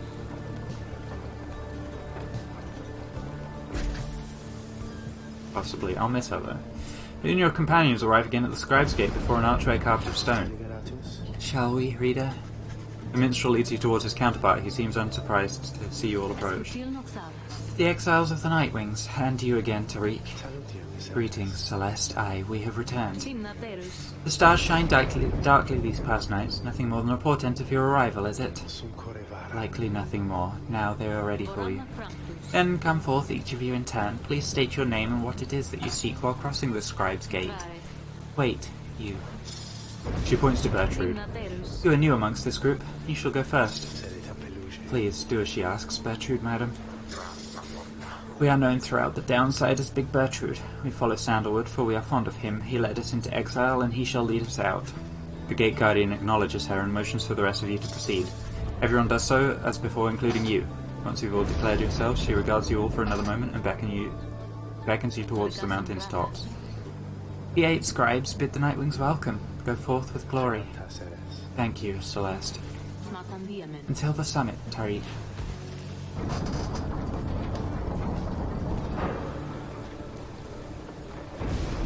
Time for another liberation rite. Liberation rite, not initiation rite. Well, my brain just cannot keep that. I keep that properly. Slug Market. Hey, welcome back, you guys. You know, I guess this is a pretty decent spot for business all of a sudden, because it used to be, it was real bad up here, you know? I'd be here and just wait and wait and wait, and sometimes it gets real cold, like I was telling you before, and stuff like that. So anyway, you buying anything or what?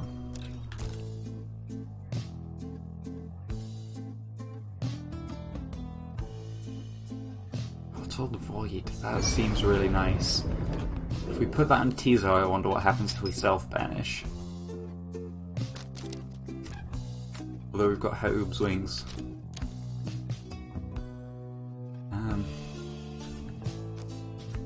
Let's leave it there for now. Come see us again, guys! Commence the liberation, right? Oh, we didn't do Bertrude's trial. Again, you have reached the fall of Solium, where one among you can go free, provided you prevail against the essence in the liberation rite. Reader, we would ask a moment of your time. We have to talk. As darkness falls, the minstrel and Volfred pull you aside.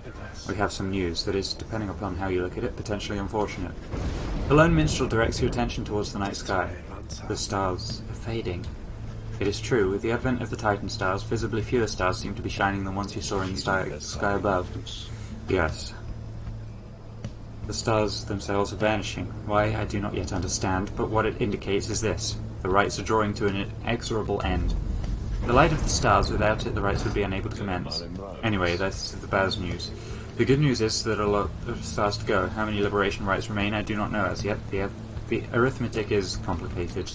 An estimation of the number of stars, the rate at which they fade, the accelerating rate at which we're being summoned here. Anyway, I'll work it out as soon as possible. For now, I felt that you should be aware.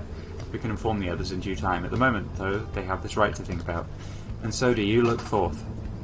As the stars above begin to shine, Volfred's words begin to sink in. It seems you have a limited number of chances remaining to liberate your companions, including this one now. Spicy.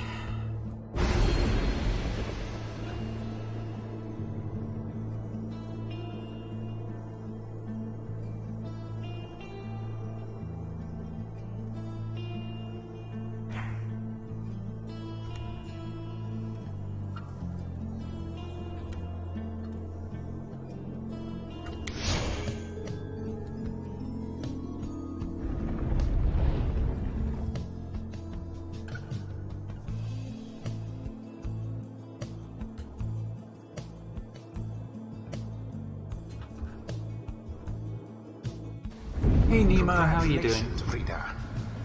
It would appear the rites are drawing to a close. Doubtless the doing of that Orlek in all his bitter spite. For now, your exiles have another chance at freedom here upon the fall of Solium. So too do your adversaries, the Essence. They fought so very bravely for this moment.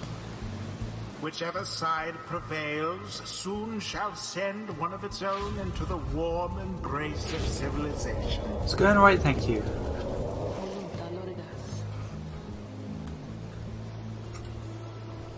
The pyres burn and each of the triumvirates is present and prepared. I concur. The pyres burn and each of the triumvirates is present and prepared. Then, anointed one of the Essence, come forth now and declare yourself and pay any respects you have unto your adversaries, the Nightwings. Tamitha swoops down from somewhere and unfastens her mask. I am known as Tamitha Thane. I mean to return to my ancestral home and promptly resume my responsibilities as flight tactician of the Highwing Remnants. Our long stalemate against the Commonwealth shall soon be ended, and should I and several of my sisters manage to rejoin our clan, then our vengeance shall be swift and thorough. Your quarrel with the country that cast you into exile is beneath the notice of the scribes, Tamitha Thane. Here you shall be judged under the stars. My quarrel with the Commonwealth is all that gave me and my sisters strength enough to reach this point. The scribes ought well take heed of how my people suffer. We are not weaklings anymore, like your Trieste Tithys.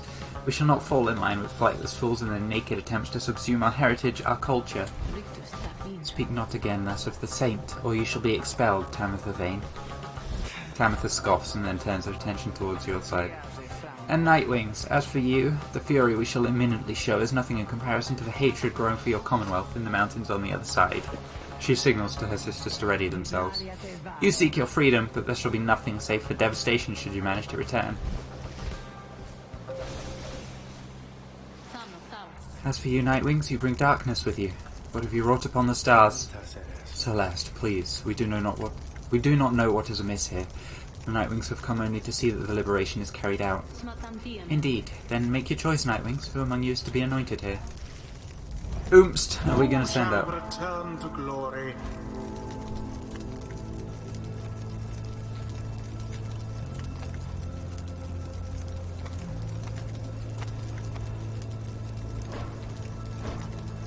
Dariel, Faye, or Pamitha.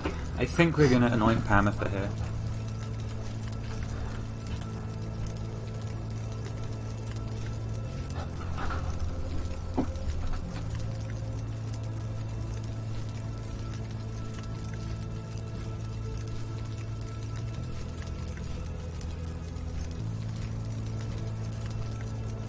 I know there's some way that you can see how much they think they'll increase your plan, but anointing Pamitha is a huge fuck you and I love it, especially against her sisters as well. So I'm to get my shot at all this then. How very thoughtful of you, reader darling. Who shall stand with her? I think Jodie should help send her off. Jodariel. Understood. Let us return her home. And then we've got Faye, Teaser, Sir Gilman. Let's go for...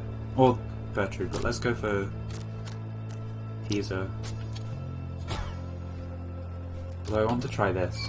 Bottled Void. Let's do that. Tiso. Tiso is more than willing to help Pamitha get home. It is done. One final obstacle to overcome ere I can soar again above your commonwealth. Such destruction I shall rain upon it soon, but first let us dance this final time.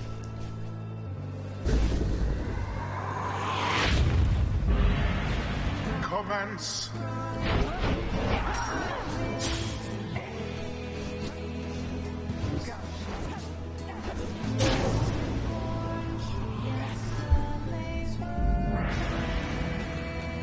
As the liberation rite continues, you sense Pamitha reaching out to you, or perhaps just reaching out to anyone at all. Reader, someone, please. Let her prevail.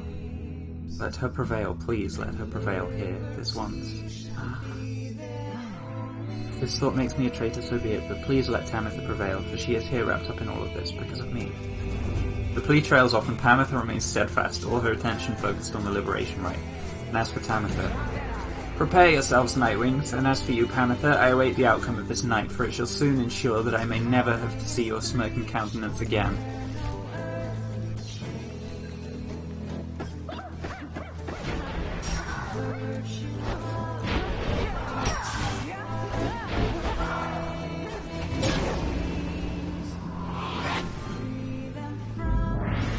Oh, this is complicated.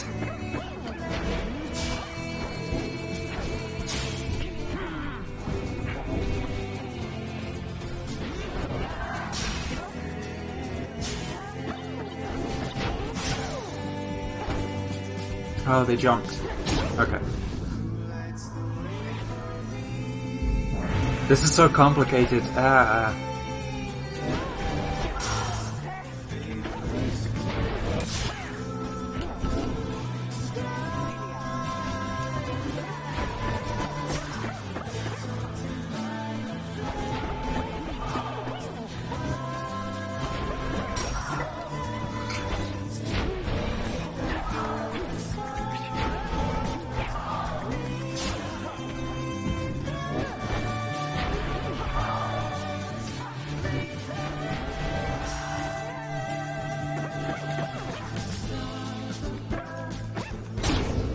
They just fly from half the court. All the dashing, yeah.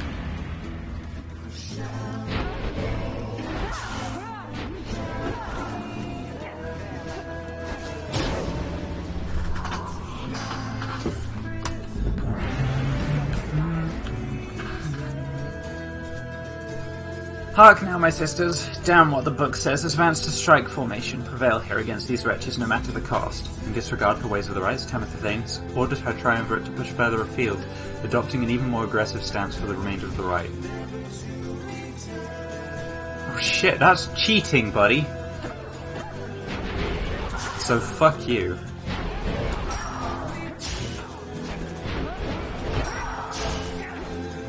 Okay, you want to be the second one striking with Winged Fury. Splendid!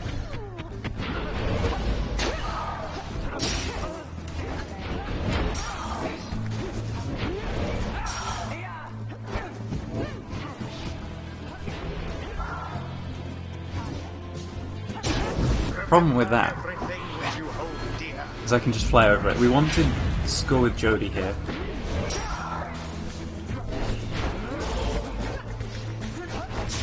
No mercy shown.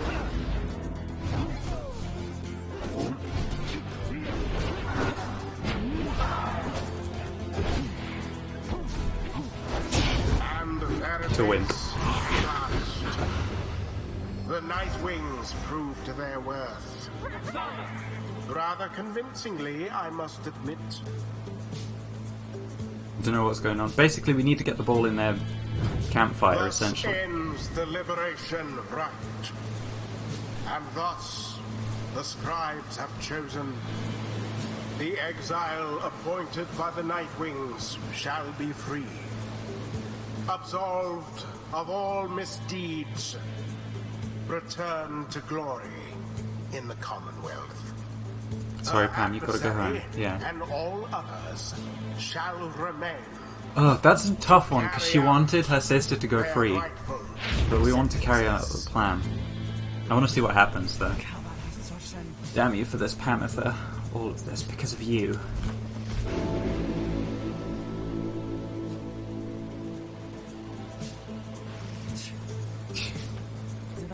So, what? Am I supposed to give a speech or something, then? Reader, darling, all of you, look. I have no idea still why you picked me. Well, I do have one, but I don't think it's right. If you'd wanted to get rid of me by now, you needn't have gone to such lengths, and so I'm left only to conclude that you did this for me. The years I spent down here, in one sense, they've all been such a waste, just utterly for nothing, spectacularly so. I thought that my relationship with Tamitha had nowhere left to go but up, but, well, you know, not quite the case. But then I think on what would have become of me had I made no attempt to set things right.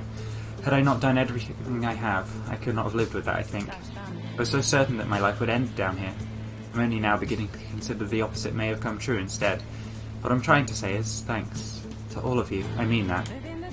Now, I guess I'd better head back onto that damned Commonwealth, so bottoms up. She plunges into the waters of the Shimmer Pool and disappears from view, though her voice still rings out. We'll have to see what we can do up there, provided that my sisters haven't had their way with it just yet. Anyway, let's find a way to keep in touch, but just in case, goodbye. Pamitha earned back her freedom, may she return in glory. Godspeed, Pamitha Thane. The 8 scribes are ever merciful. By their grace, the cycle of the rites may yet continue for a while. Right, we're gonna definitely use Jodie in the next one, to get her to max. Using Tizo was a good idea. Tizo gives thanks to Hope the Swallow for watching over and protecting him. So we've got Implode banishes in a wide area.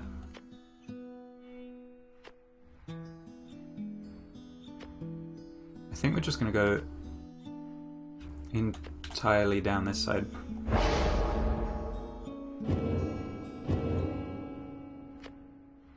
Until the rites begin. Well, Pamitha, truly did you get the best of me again. I weep for all our sisters on the other side that you are to rejoin them now, and I pray that they shall have the wisdom to see through your lies as once I should have done. Think that I was born to share blood of someone such as you. She angry.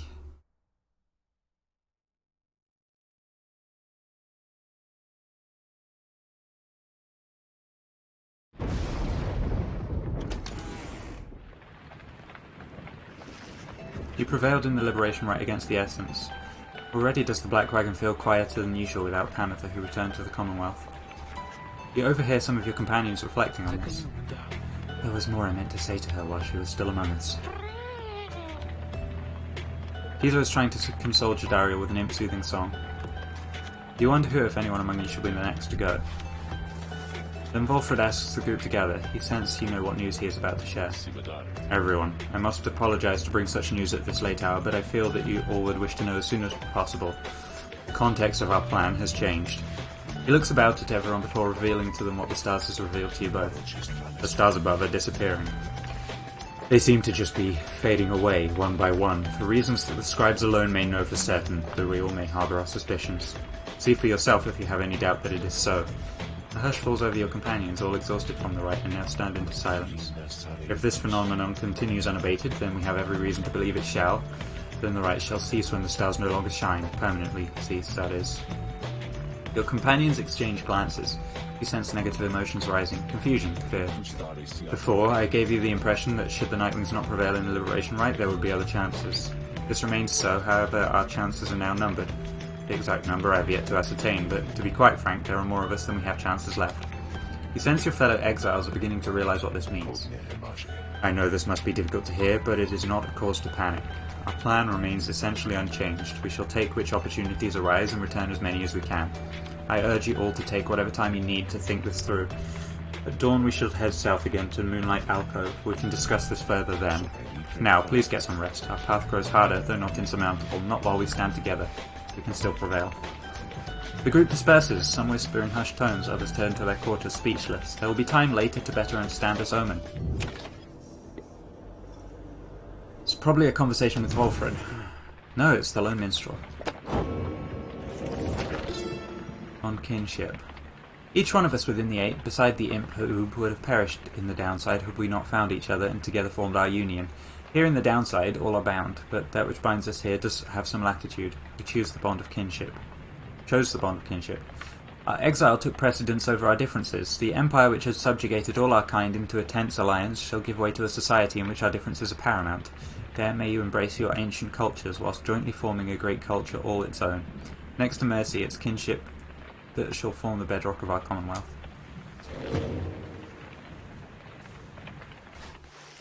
After the liberation of Pameth, you find the lone minstrel back in the wagon, looking as though nothing had just occurred this night.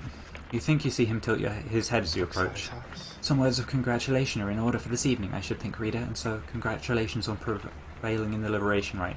Surely Pameth shall not be most grateful, and her safe return to your commonwealth will benefit the plan which you are now all to play a part.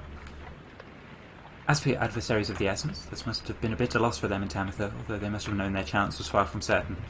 Thus we shall await the next turn of the cycles of the rites. Celeste and I are to return to our respective duties for the time, as now Scribe's Gate is sealed. I await when we shall next meet, when next you may yet live up to the glory of the Nightwings in the eyes of the 8 scribes, which shine yet down upon us. He trails off, then nods to you in his cordial manner and bids you a good rest of the evening.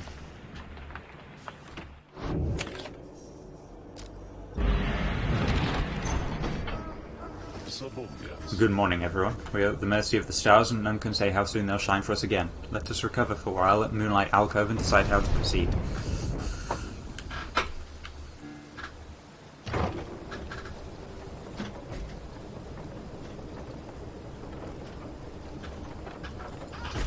I think we're going to try Bertrude's trial for a bit and then finish up. Let's talk to Sandra as well. Greetings to you, lovely reader. I'm at your disposal. Leave me alone, reader. I'm in no mood to talk to you at this time. She's concerned about something, but you cannot sense what, and she refuses to say. I see little need to keep on blathering about to you, as once I did. I should not have let you in. Begone, my services are yours, but this place is my own. So cold.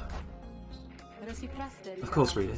You need but think on who shall be the subject of my trial, and we shall go from there.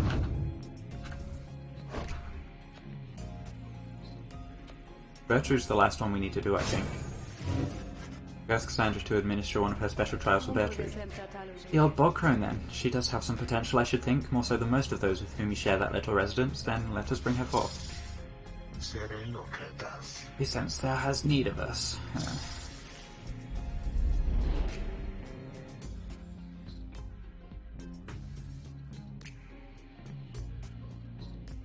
Yeah, being able to pounce is so frickin' nice.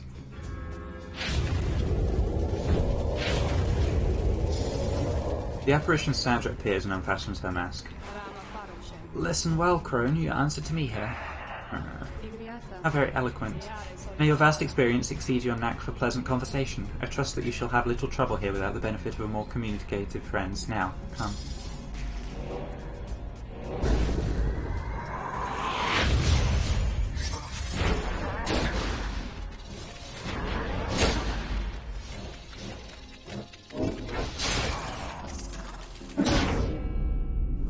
Curs are probably the one I find hardest to face.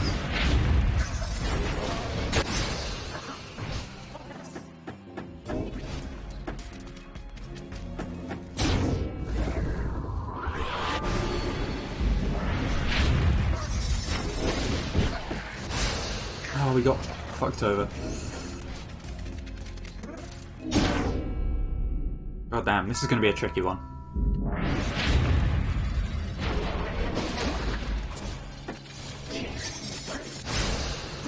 Oh, come on, I was right there. Not close enough, apparently. Jesus.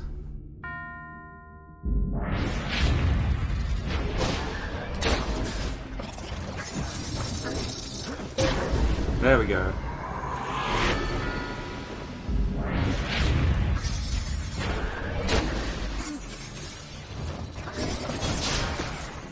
I jumped too early again. That's fine.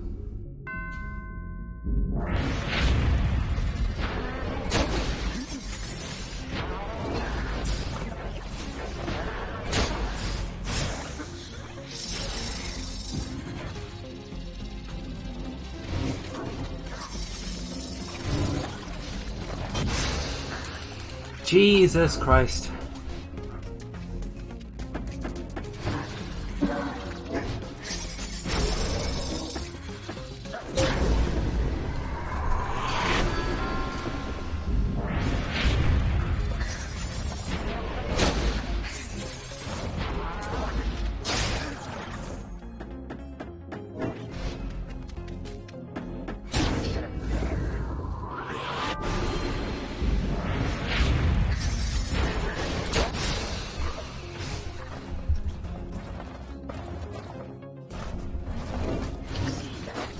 Oh, what? Damn it, my aura didn't come back in time. Fuck. Restart right.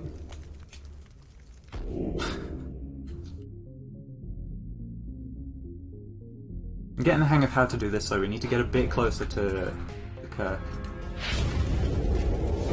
Cur is rough to fight, though. They're just so... like, they've got all the fastest ones there.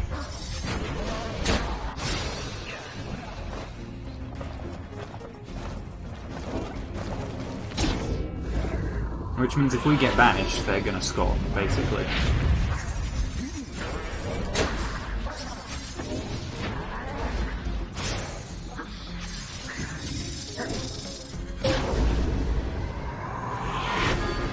If we can get another score before we're under 35, though, we only need 2 for this.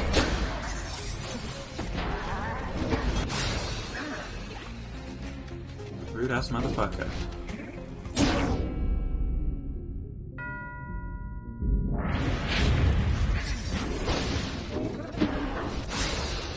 Oh, that's a fucking trick, innit?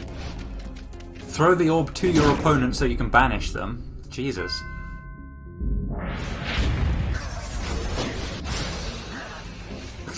I tried the same thing and it did not work. Okay. Right.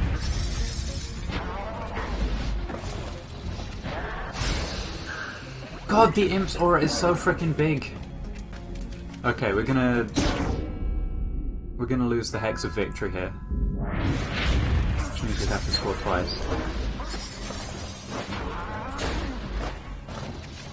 How is that not hitting them?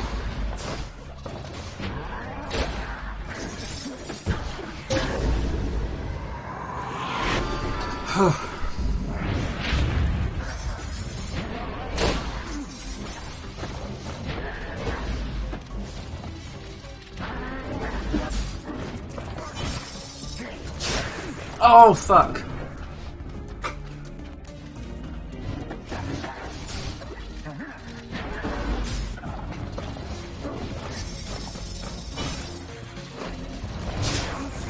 Jesus Christ, I pressed X. No. Okay.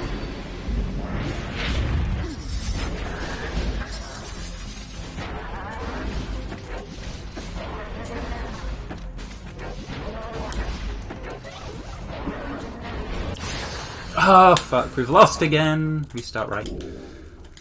It's so frustrating because, like, yeah.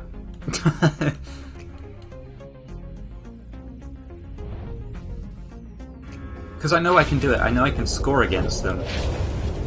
But it's just a matter of actually doing it, and I'm not very consistent. That's my problem with video games a lot of the time.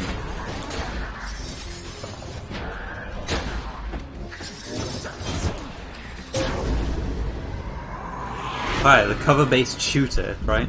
This is optional stuff, but I want to do it. See how freaking easy that is when I can nail it twice.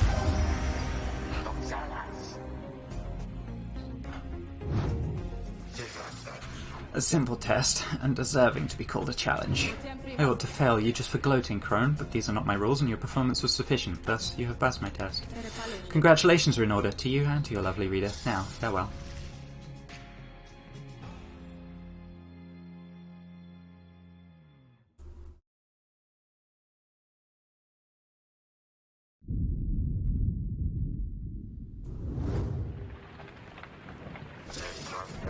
Good riddance to that mouthy wraith.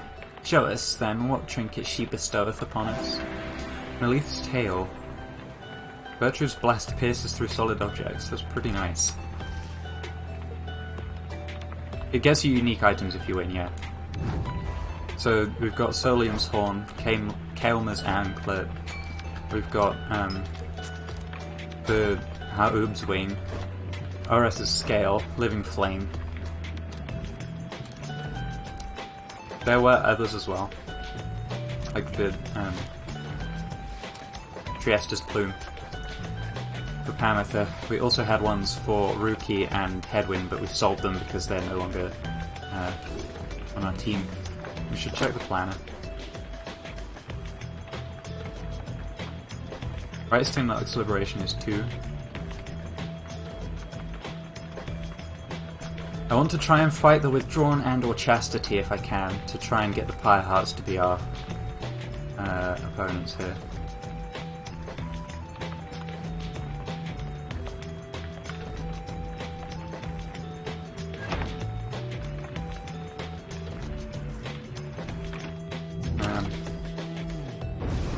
But for now, this is where we're going to finish. We're going to bide our time.